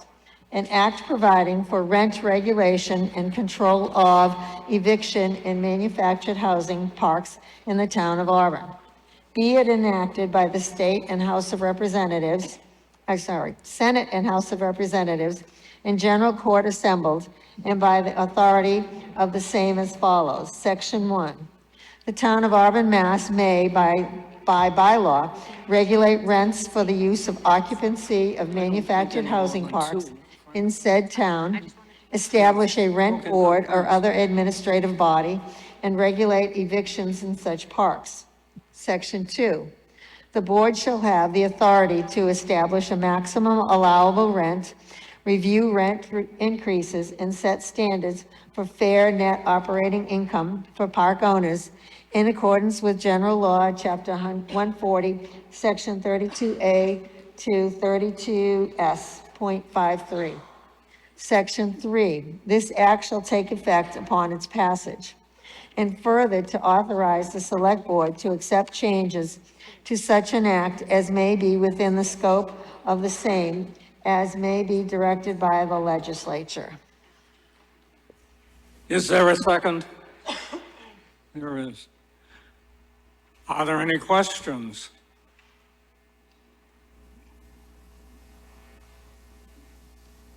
Seeing no, then we should do the vote. They didn't.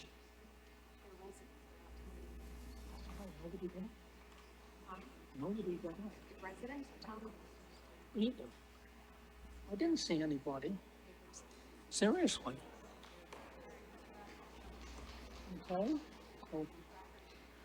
Oh, yes. Took a while, huh? I know, it took him a little bit. He's on the way back. Good evening, Precinct 1.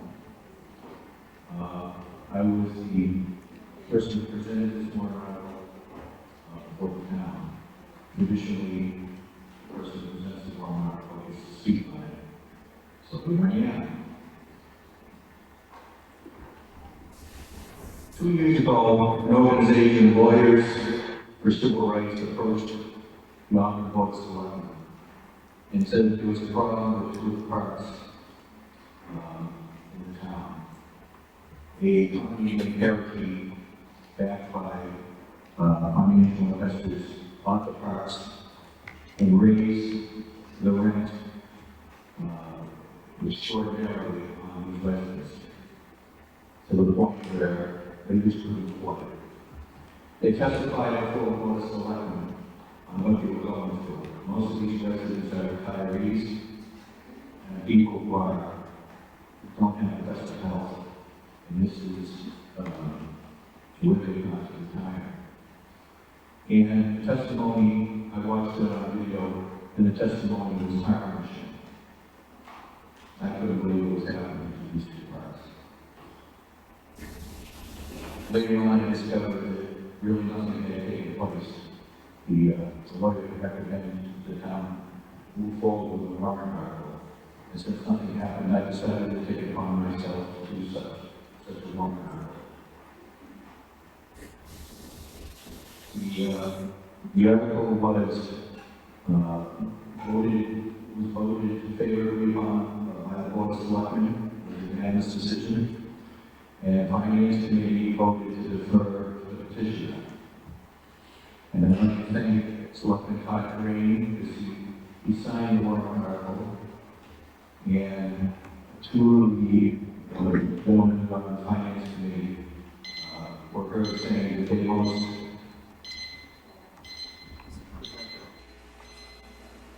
Yeah, you only have so many moments to speak, and I guess you've run out of your moments. He's a presenter. Yes, well, I would ask you to suspend that rule and allow me to continue my presentation. All right.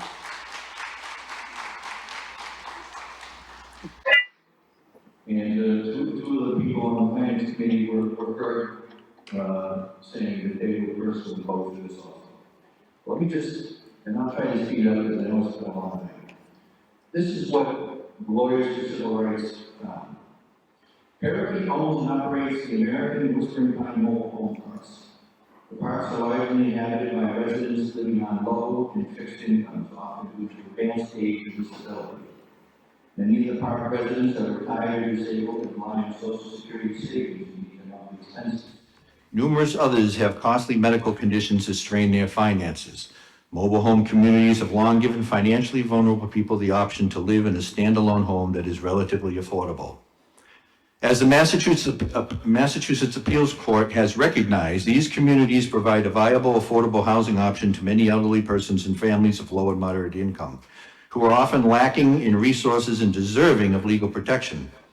The Massachusetts Attorney General has recognized that community park owners generally have the opportunity, these are the park owners, they have the opportunity to exert substantial control over residents who are in an ineffective bargaining position and have no reasonable alternative but to agree to their owner's demands. As a result, the Commonwealth provides special legal protections for mobile home community residents designed to level the playing field and protect them from exploitation. The legislature has passed the Manufactured Housing Act for this purpose. Parakeet has repeatedly ignored and violated the Attorney General's regulations. It has sent a series of communications to the park residents that it knew violated these consumer protections.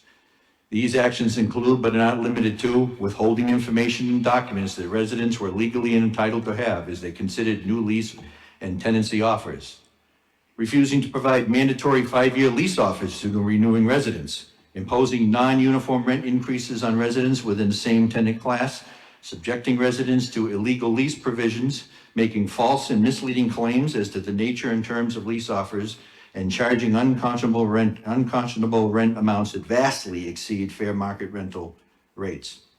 They were also sent notices concluded by threatening that if we do not receive a signed new rental agreement from you by a certain date, then your tenancy will be terminated at the end, and you will be required to vacate the premises. Parakeet intentionally obscured its ownership identity through documents that were sent to park residents. The documents failed to list Parakeet's name or that its resident agent, so the residents did not even know who they were dealing with.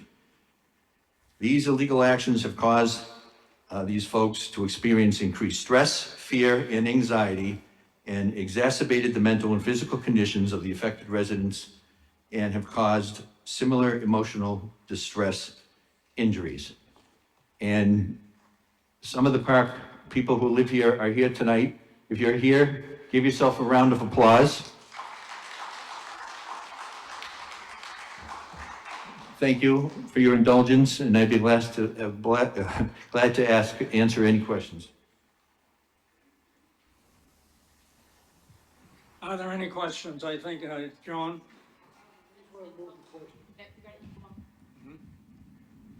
Move the question. The motion to move the question. All those in favor? Excuse me, are you voting on what Mr. Rafferty just spoke about? Somebody, there's a lady in the back, a resident, that's asking if we are voting on what Mr. Rafferty is doing. You can explain to her what somebody else just made a motion on. Right, yeah. No, what we're doing now, somebody made a motion to move this question. Okay. And there was a second on that, and so we are moving now on the motion to move the question. Are we putting it on? You need to explain it to some people, because some people don't understand. And you guys, somebody knows. Okay. When there's a motion to move the question and it's seconded, then immediately you move to the question and vote yes or no.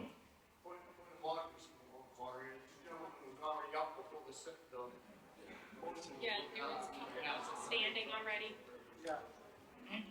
Well, all I could do was who I saw and who I recognized. But yes, if this gentleman was standing, okay. I'm a resident of Auburn, Jerry Balayan, precinct 4. Resident of Auburn, Jerry Balayan, precinct 4. I own rental properties, not mobile homes, rental properties in Millbury and Worcester. And in the last 5 years, from COVID till now, my insurance premiums have doubled or tripled. My water bills, my tax bills. So if any entity who has to pay insurance, has to pay water, has to pay taxes, has to pay repair bills, has to pay maintenance bills, you're telling them when there is 100%, 200%, 300% increase in 5 years, they're not gonna raise their rents? Or you're gonna have another commission who's not gonna guarantee your insurance payments, he's not gonna guarantee your repair costs, he's not gonna guarantee anything, then you're gonna have the dilapidated buildings, you're gonna have buildings that repairs are not being done in it, and then you're gonna have investors who are not willing to invest. If I'm investing in Auburn, I wouldn't want to invest somewhere where my costs are gonna go up 200, 300%, but my income is gonna stay the same. Thank you. I hope people vote no.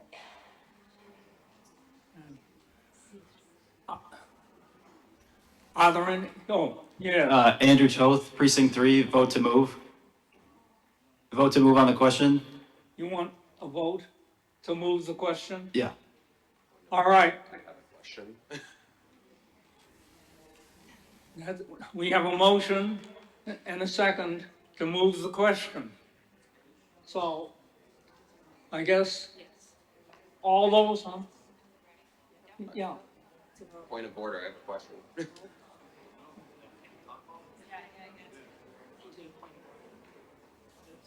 Yeah, I know. Yes, you had a point of order? He can speak under. Point of order. Could we hear from the attorney on what's happening procedurally? I don't know. Do you know what was said?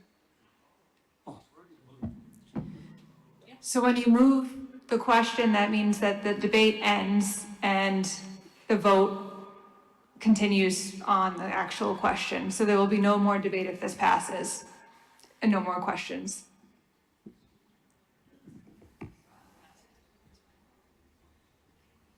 So right now, we're voting on moving the question. I guess everybody should vote. Yep.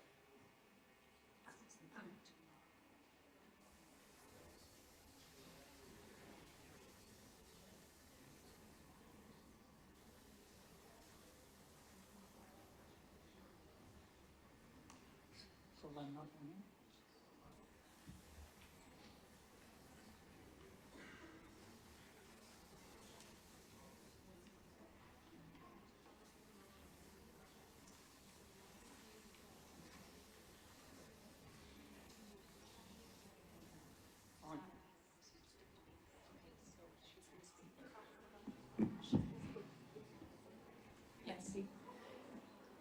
So the motion to move the question has failed, which means that the discussion can continue.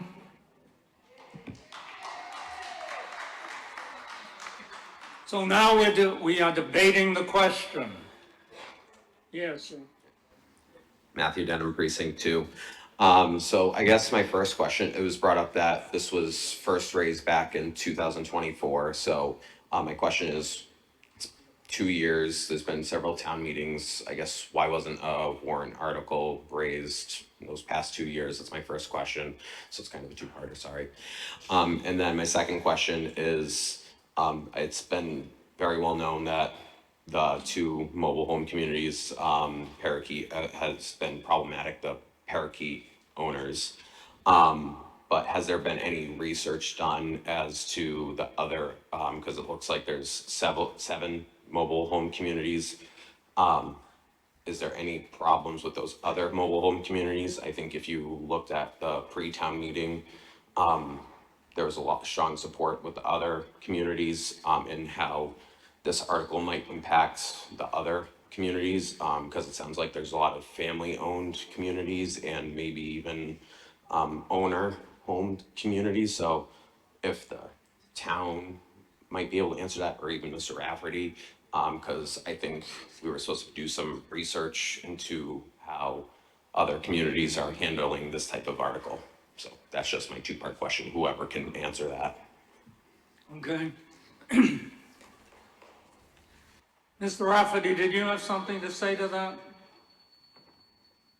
Sure, I'd be glad to. There was a lot there to unpack. Well, let me go back to briefly what the previous gentleman who was at this mic said. The rental control is not going to, is only going to impact mobile homes, not any other rental properties. And it also will not affect cooperative mobile homes, which I believe there's one in town named Winbrook. That they're cooperative, it doesn't touch that. And to answer your questions, if I can remember everything, and you can remind me if I missed something. First of all, I believe there's 5 parks in town. One of them is a cooperative, so that leaves 4, and 2 have been impacted by Parakeet. Yes, there was some support at pre-town meeting, but that was a handful of people that were brought in who said that they did not want their rent controlled. They were fine with the landlord being able to raise the rent as high as they wanted. It was just a handful of people. And what else did you ask? I can't. Really, my question was, has there been research into how rent control Yes. Oh, impacted okay. those Yes. family-owned? Yeah. Because from what I heard, there was one more family-owned Yeah. and/or operated community. Yes, You talked about the co-op. Sorry, I was just answering your question. Like, so those family-owned and operated ones, so if they were limited to increasing rent, if they were impacted, if other corporations like Parakeet came in and took control of other family-owned. Well, So, the rent control law, what it does is the town, We'll have to hand that as a the town establishes a rent control board. And what happens is a mobile home park owner comes to them with their bills. And they ask for money to pay all the bills and their expenses, and then they're entitled to show a profit. And the rental control board will decide whether it's reasonable or not. As far as the other communities that, who have been more reasonable than Parakeet, they're not gonna have a problem because they've been reasonable. So you go up before the rent control board and you say, here's my expenses and here's a reasonable amount of profit. They're not gonna have a problem. And by the way, the formula for determining the rent increases still has to be determined. Okay, thank you. After the home rule petition goes to the legislature and it comes back, I see. you folks are gonna be able to vote on bylaws, new bylaws that will determine what the formulas are. So you're gonna have some input on that. And you're gonna be able to determine what is a fair market increase in profit.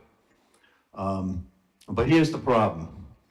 I sent out a video link to town meeting members showing what's been happening in a particular community in Florida. What happens is these investment firms are coming in, they're scoffing up the property, just like they're buying single-family homes now, forcing people to bid against investment firms, and they can't possibly meet them. They can't possibly compete with them. What happens is the two parks that will be covered by this, yeah, they're being reasonable now, but if they decide to sell at a nice profit, Yeah, and Mr. they sell to Rafferty, you're Parakeet. moving off topic, and I think there are other people that Sure, need to speak. I'm sorry. Mr. Chilton? Eric Chilton, Precinct 4. I just wanted to clarify, we're voting now on this home rule petition to request a change to Massachusetts general law and not to adopt any specific bylaws for the town of Auburn. Those would be developed after this is approved, right? Yeah, that's what I know. Yes, so the petition would be submitted to the legislature for approval. And as stated here, it would allow the town to adopt bylaws at a later date. However, typically when you see a petition like this, it includes the parameters of those bylaws, which this does not do. All right, thank you. There's a lady up back that had her hand up, but it couldn't get down. If she wants to speak? Yes, I thank you for your consideration. My name is Cheryl Gendro. I'm Precinct 3. I live in one of the said mobile home parks. I went around to the residents in the mobile home park that I live in because our landlord had gone around talking to the residents and got signatures. Well, it was brought up at the pre-meeting that people were intimidated or felt afraid that they needed to sign it. So I decided I'm gonna go around with another sheet, speaking individually to them. My other associate, Sue, who resides in the same park, on days that I couldn't meet up with some people, she took it upon herself. She went and met with them. Today, before you, it was submitted with a list of signatures for the record of the people who, due to other obligations or they just couldn't get here, We're gonna have to. they told me I could speak on their behalf. They are against it. And the reasons why, because we do not ever have a drastic rent increase. Our owners are upfront with us. Every year, when it comes to the end of the fiscal years and we have leases with them, they break down. We spent X amount of dollars on paving, X amount of dollars on that. And they say, we're gonna go up by a certain amount. Fine, we don't have a problem with that because it's improving our park, it's keeping our value of our homes stable. And, you know, when I was a kid, I lived in a rent control apartment with my mother and father. One day, the roof leaked. Okay, and the landlord said, I'll take care of it. Well, lo and behold, we got another rainstorm. My mom's making, stew. The ceiling fell in. The response by the landlord was, it only leaks when it rains. Okay, yeah, that's, okay. So, I think and the 2 minutes is up. I would at least ask you for a little more time because Mr. Rafferty approached you, and I would expect the same consideration if you don't mind. So in general, what I'm basically trying to tell your members that are voting on this, yes, I feel bad for the people in the other parts. But this is what we voted for at this meeting on the time. But the thing is, sir, in closing, what's happening in those two other parks should not affect us. I feel bad for them. And there are rules and regulations in the state of Massachusetts that govern mobile home parks. And the residents have the right of first refusal when it comes up to be sold. Thank you for your consideration. Okay. Yes. Yes, sir. So good evening. My name's Justin Stelmach. My family owns and operates several of these manufactured housing communities in town. And to kind of mirror on what Cheryl said, last week my father and I, we came to the pre-town meeting to talk about Article 26. We presented a petition signed by 100 of our residents that said we don't want this. Before that meeting, I received an email that said that if residents signed that letter, it was because we intimidated them and we strong-armed them.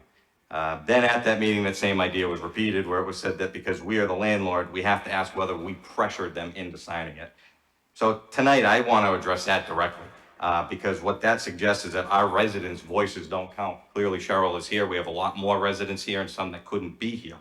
And that if they disagree with this article, then it must be because someone pressured them into doing it and not because they have their own ideas and can make their own decision. So I don't think that that's fair. I don't think that that's right. But to take a step back from that for a second, I want to go back to how this whole thing was brought up. And I spoke on this at pre-town meeting a little bit.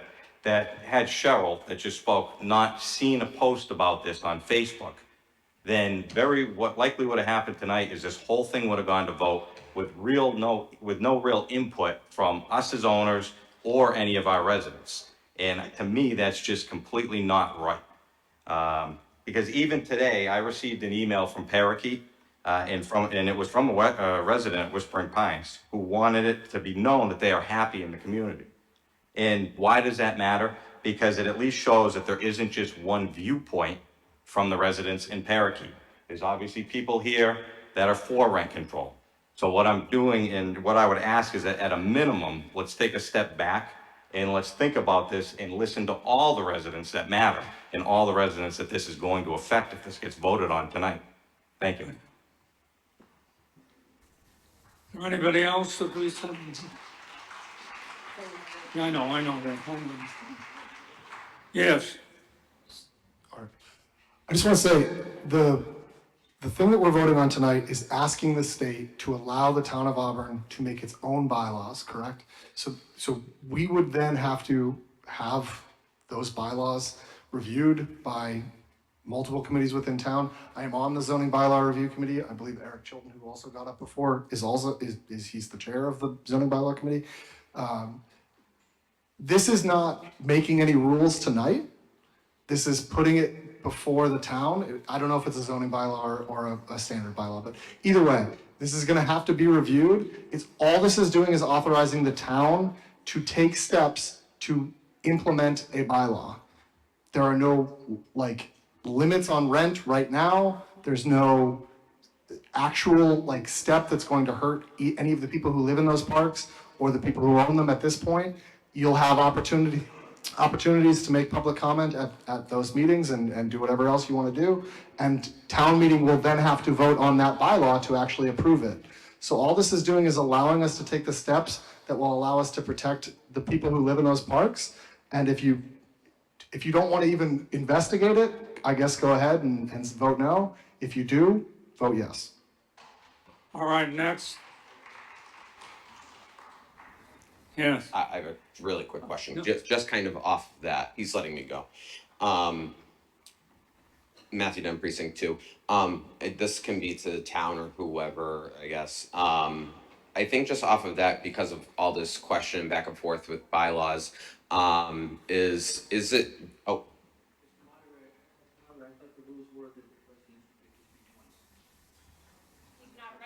I'm a town meeting. It's a town meeting. I'm a town meeting member.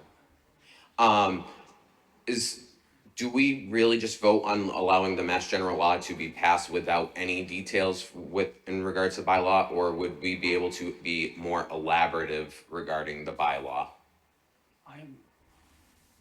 Yes. Yeah, this is to the town Just a or moment. whoever could answer. Yes, go ahead. So the way this is worded, it would authorize the select board to petition the general court. Normally, when we have an article to petition the general court, it's just that the town petition the general court. So this puts it in the hands of the select board. But it does say for special act as follows, which doesn't leave a lot of wiggle room here. In other municipalities that have adopted or have enacted a statute like this, you typically include duties or authority for that board that's being created.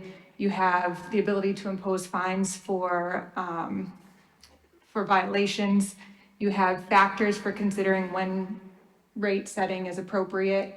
You have the application of open meeting law to that board, and you have an appeals provision included. This doesn't have any of that, and so I don't know that this would even pass as written at the state. And it's also not binding on the select board, because the select board would have to vote to then move it forward in this form or not at all. And so this is a non-binding vote for the town. Thank you. Daniel Hodges, Precinct 4. For the past couple of years, if I'm not mistaken, and please, if there's a town official that can correct me, we've had the same situations at Mary D and JB. I know of one resident, it was 105 in his room. And the town couldn't really do anything about it because they're private owned. I feel bad for these people. I don't think we should be sticking our nose into real estate and telling landlords what they should do and what they shouldn't do. I feel bad, I really do. I talked to a bunch of people at 2 of the mobile home parks this past week, a bunch of them, and they all said they're happy, they're content. And I just went to different ones. So I just don't think the town should be getting involved in sticking our nose into people's rent and things. We wouldn't do it at Mary D, and we did not do it at JB. And they're running into the same exact problems, and people are getting evicted out of there. And I know one personally, so yes. Thank you. Okay.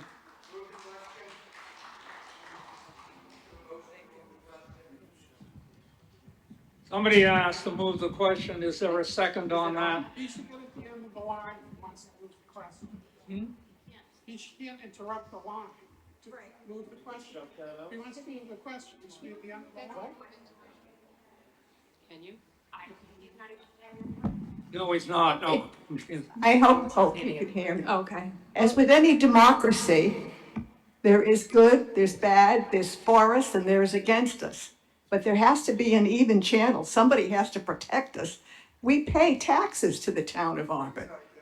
And my name is Joanne Markarian, and I live at Whispering Pines, and I've lived there for 20 years. So I know what goes on.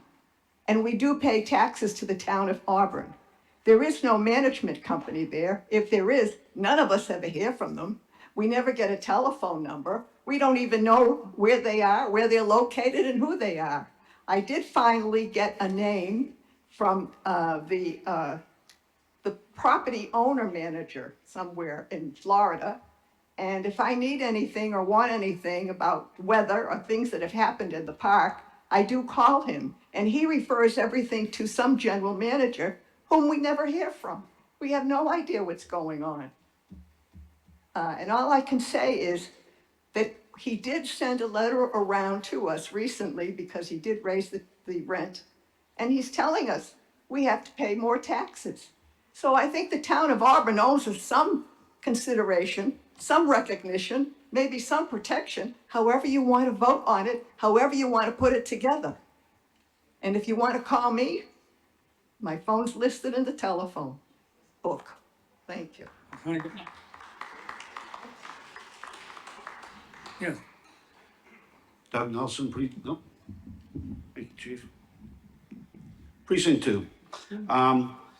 Back in 1969, the Commonwealth of Massachusetts passed law, Chapter 40B, in which it was designed to increase affordable housing by allowing developers to bypass local zoning bylaws if at least 20 to 25% of units in a project are income restricted. Yet here the Commonwealth is saying we need to provide these people with help because they're unaffordable or, they need the assistance for their housing, low income or affordable housing. So the state is very inconsistent with this. And on that alone, I think people should just say no and send this back to the state. On top of that, do we really need another board in town, as Mr. Largess was referring to at this time, to oversee private contracts and transactions done between two different private parties? Is there any need for that?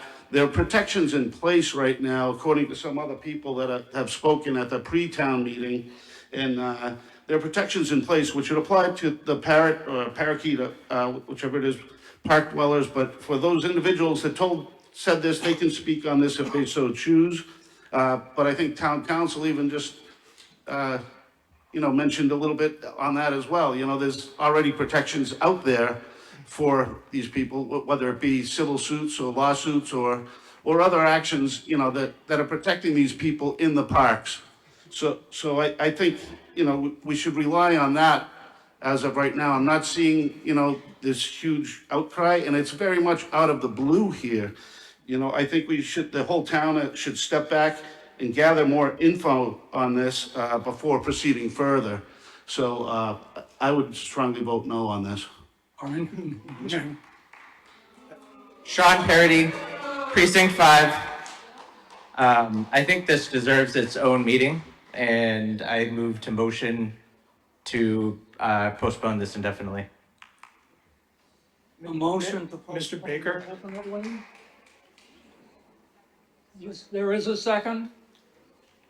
All right, there's a motion to postpone indefinitely, and it's been seconded.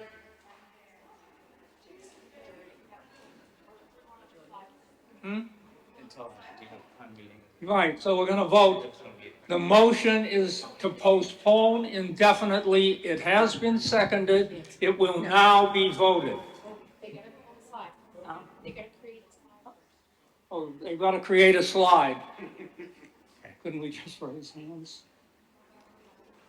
No, I know, yes, I know, no.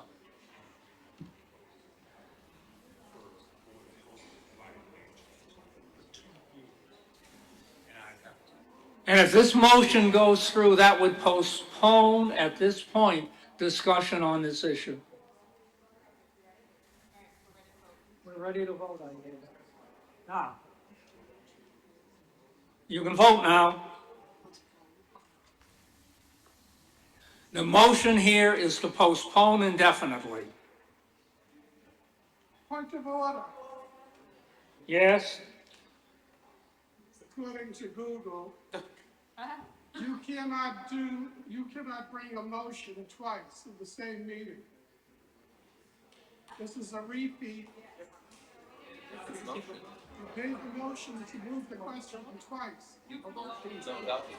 Where's town council? Right here. Okay.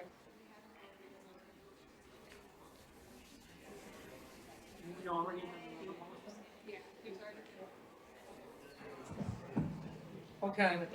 So he is correct, the current motion has not been voted on, and so we have to vote on the current motion, which would do the same thing. So it would be to move the question again, or we vote on the current motion. So what is the motion? So the motion was, No, they're gonna vote on now.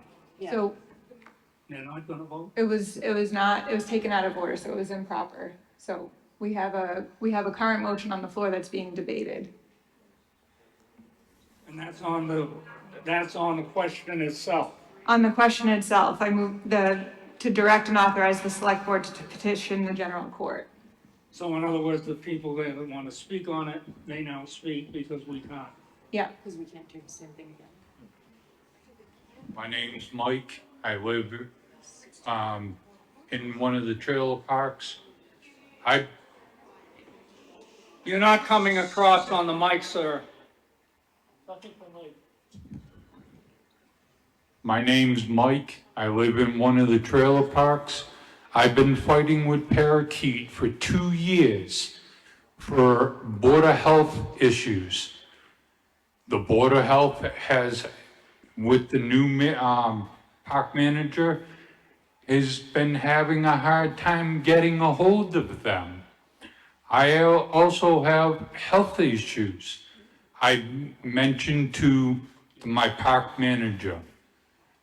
So, I mean, they're not doing the job even with the Board of Health saying something to them. I understand there's a lot of people out here that they don't listen to as well. So, I mean, last year, I fell in my bathroom, cracked ribs. The fire department, the police department, and the ambulance department last February took me out of my place. They had to carry me because the park didn't even shovel or salted my sidewalk. I had 3 feet from the stairs all the way to the road. The ambulance said it would be safer to carry him out of my place. I woke up in the hospital 4 days later because they turned around and decided to put me in a coma. Okay, sir, we'll have to go to the next person now, I think. Yeah. Thank you. Thank you. Wait, order. Why didn't we move on the motion? There's a motion on the floor, is there not? Yes. Voted on it. No. I mean, section 39, it says logging into is rise to a point of order. Excuse me, you haven't been recognized, sir. You have, sir. I don't need to be recognized for a point of order. Oh, he said point of order? Yeah. Well, then come down so we can hear what you're saying.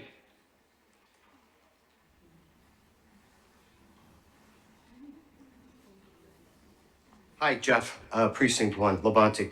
I'm just looking for clarification on why we didn't, we started to vote on the postponement indefinitely, and then we stopped, and I'm not sure why. That I heard there's something about out of order, but it was not. It was presented by the speaker, right out of the book. We have no idea.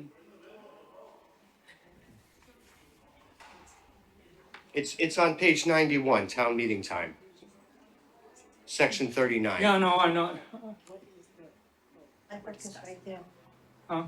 My book is right here. Yeah, well, and there's one right here too.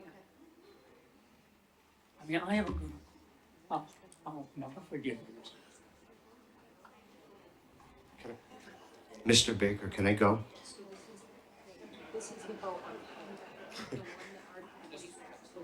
That's right, 26. We're debating. That's right, we are debating Article 26. Can I just explain? It's our rules, town meeting time. All right, sir. Good evening. I'm Joseph Hotspot. I live at 3 Washington Street, Unit 45. You gotta speak into it. I'm Joseph Hotspot. I live at 3 Washington Street, Unit 45. I'm here tonight not for myself and my family, but also on behalf of my neighbors who oppose rent control and tell you that we do not want this regulation brought to our community. We were never informed about this by the town, and we don't think it's right that this vote can happen without a bigger conversation that includes all the people it would affect. The person that started this petition said he was doing this for the community residents, but never came to us and asked us what we wanted. We choose to live in Marty's because we like it here. We like the way the Stomax manage our community, and we do not think it's right that the situation with one bad owner should drive a decision for everyone. Thank you. Thank you. Ma'am, you next. My name's June Gromatic, and Precinct 3, and I live in Mara Vista, and I do not want, or anybody in my park, all agree not to have rent control. Our landlord takes care of us for every need that we have, and he's very fair to us, informs us about any kind of rent that will go up a year in advance. We're very happy in our park, and we don't want rent control. Thank you.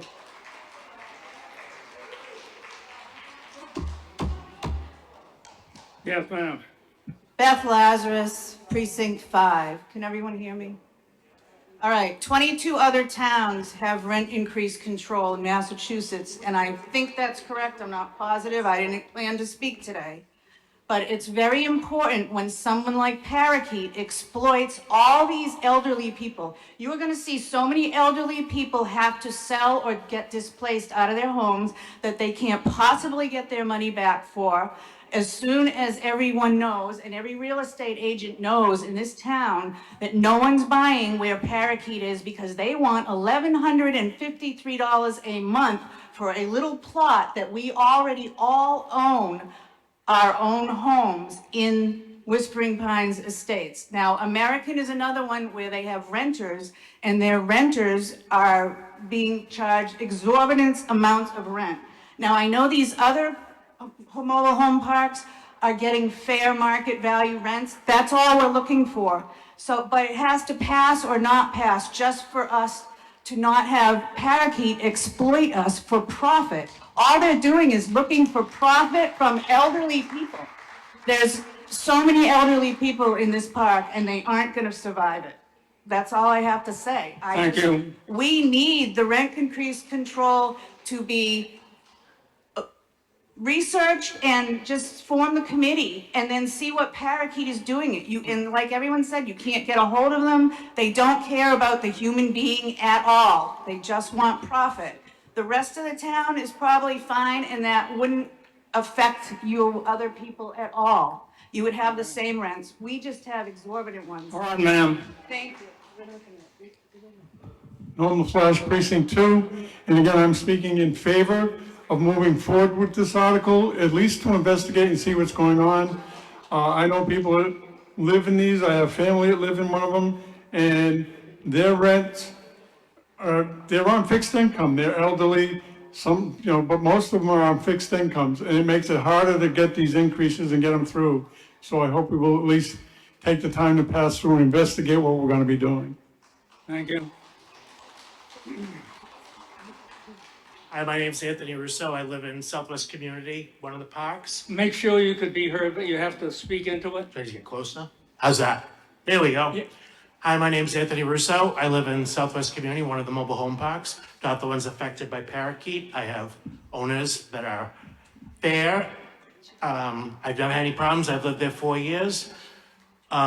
This is something that needs to be thought out, not decided in one night. There are a lot of factors here. Needs to be thought out, no rush decisions, because we were not told anything about this by Mr. Rafferty. So this is all new to us. He didn't come to our park or tell us anything about it or send any literature. So I ask all of you, please, postpone it. Let's think about, let's get more research on this because it's not fair to everybody else. The parakeet parks, I feel very bad for. I've read about other places in the country that that's happened to, but this is not something to jump the boat on. This needs to be thought out. We need information. We need everything like that. Okay. Thank you, ladies and gentlemen. I'm taking your point of order, and so the motion to indefinitely postpone was interrupting the main motion, and so we can go forward with that vote. Okay. What's your point of order? Yes. The point of order that was raised a minute ago. We can put the slide back up to indefinitely postpone and vote on that. The motion to postpone indefinitely? Yes. So, okay, we can vote on the motion to postpone indefinitely, I've been told. Is that correct? Yes, but we need to vote slide for it. You have to, I need to vote slide. okay, we're going to do a vote on the motion to postpone indefinitely, but in order to do it, we need a slide. So you're gonna have to wait a moment or two or slide up and down the aisle, whatever, till we get a slide.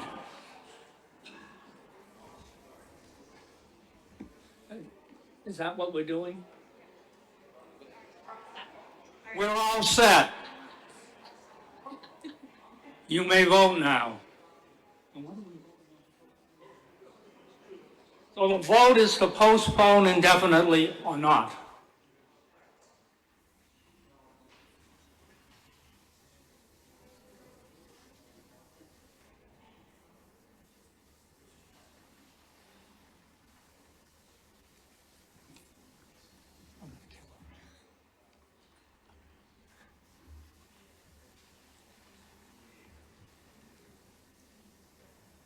I guess I can leave now, can't I? Okay, sure, that's fine.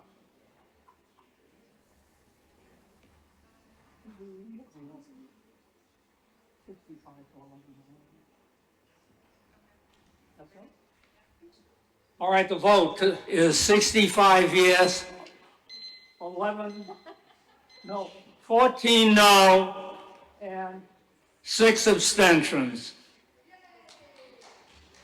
Okay? Good. Yes, a postpone to be done. I'm gonna thank you. I'll thank you. Yeah. Thank you, I thank Ms. Assistant Moderator for taking that. After checking with ethics, it was a last minute thing and I had to recuse. We have one more article to go. I thank everyone for their attention on this. We have one more article to go. Mrs. Ethia, Article 27. I rise to a point of privilege. Mr. Point of privilege? Yes. Might I request maybe a 3-minute recess while we let these people exit so we can hear? Okay. Do we have to vote on that? We'll do the 2-minute recess. Here, go ahead. Hit the clock.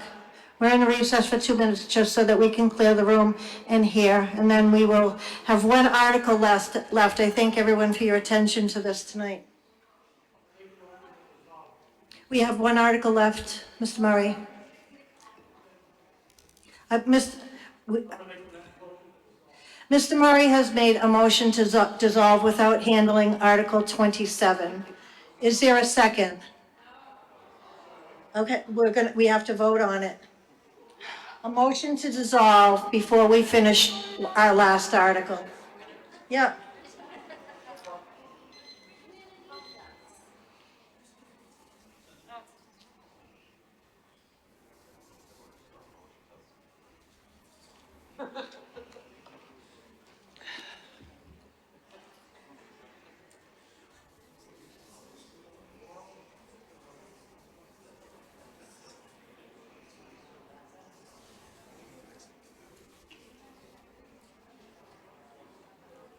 Ready?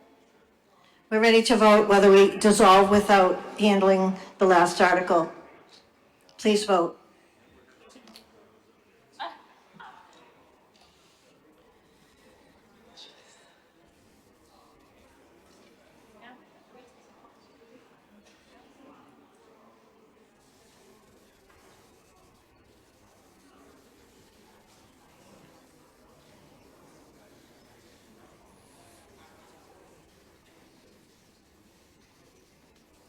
This is a majority vote. I'm sorry. No, Norman LaFlash.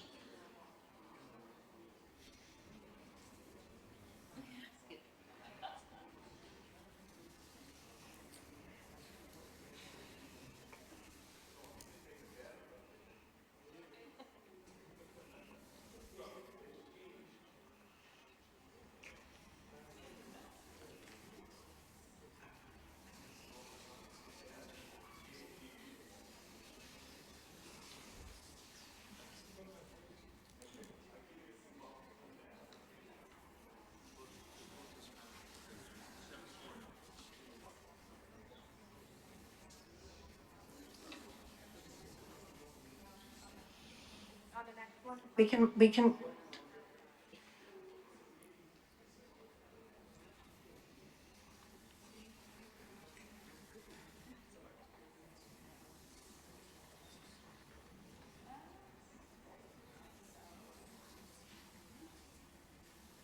And we'll record Mr. LaFlash manually? Yeah. Okay.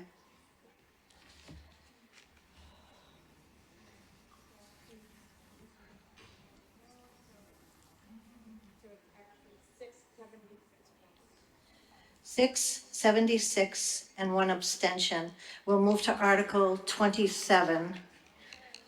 Article 27, I move that the town meeting vote to allocate an additional $550,000 from free cash to the roadway improvement CIP account 421 Highway Division DPW, with said amount intended to fully fund paving of at least 3 miles of road based on DPW cost estimate of $130 per linear foot, and additional money for permanent patching of chronic pothole locations and other roadway deficiencies.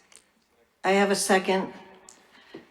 This is a petition by Mr. Corain, outside of the Board of Selectmen, just as an individual. Does anyone have any questions? Comment? Would you like to vote? We shall vote.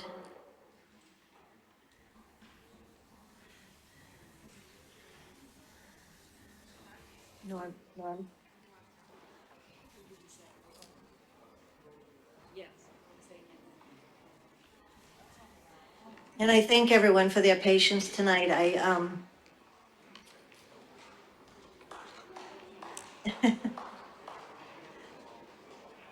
I think we still did a good job. And this is what representative town meeting is all about. These people, everyone should have been reaching out to their town meeting members, talking to their town meeting members. We ready? So Article 27 passes 74 with 1 marked manually, 8 no and 2 abstentions. A motion to dissolve. We have a motion to dissolve in a second. Does anybody want to chat about it? All those in favor? Thank you so much.